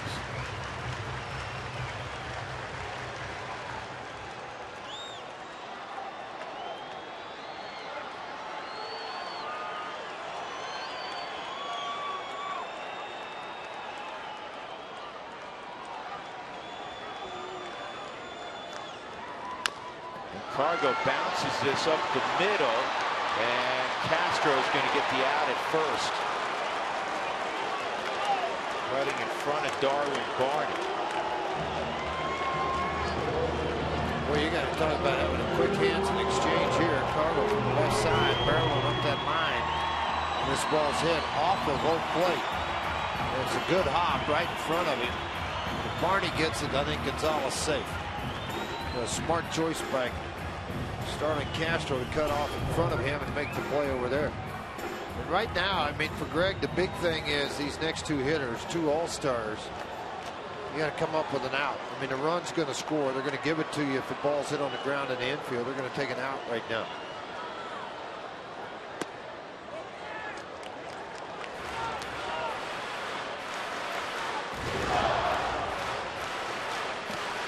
I'm a little surprised looking at the alignment of Cody Ransom and Rizzo in that neither one are guarding the line, because the last thing that Dale Swaim wants to see, he doesn't care about the run at third, but he doesn't want to see Tulowitzki at second base or more in a 1-run game. For me, I'd leave Rizzo a little bit off of the line, but at third, there's no way. You're going to guard the line right against it. I'll give you the single, but not a double.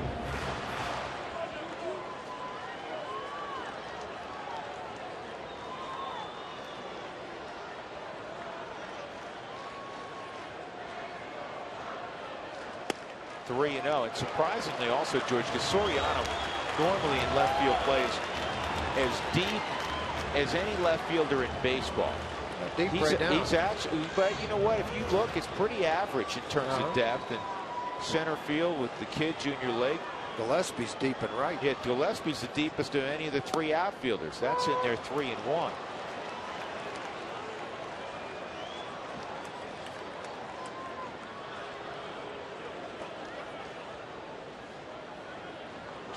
Two singles and 3 trips tonight. Rockies offense has mustered just 5 hits.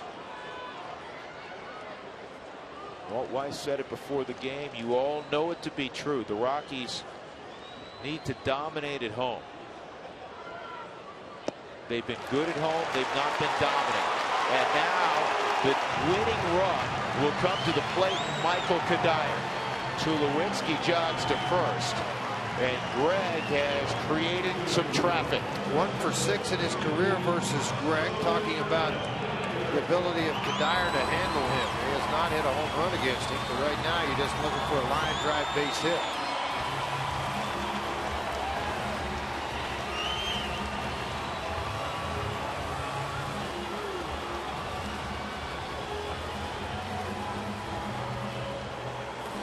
Chris Bosio to the mound.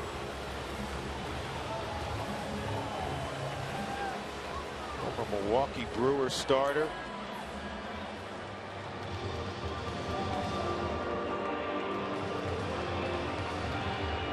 Bosio pitched in Denver with the Zephyrs.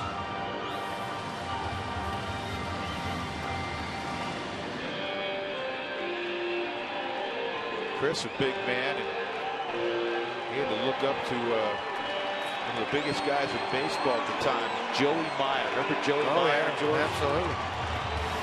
Joey'd walk into the stadium would tilt. First and third for Kadire, 1 out. In the 9th, the Rockies trailing 3-1.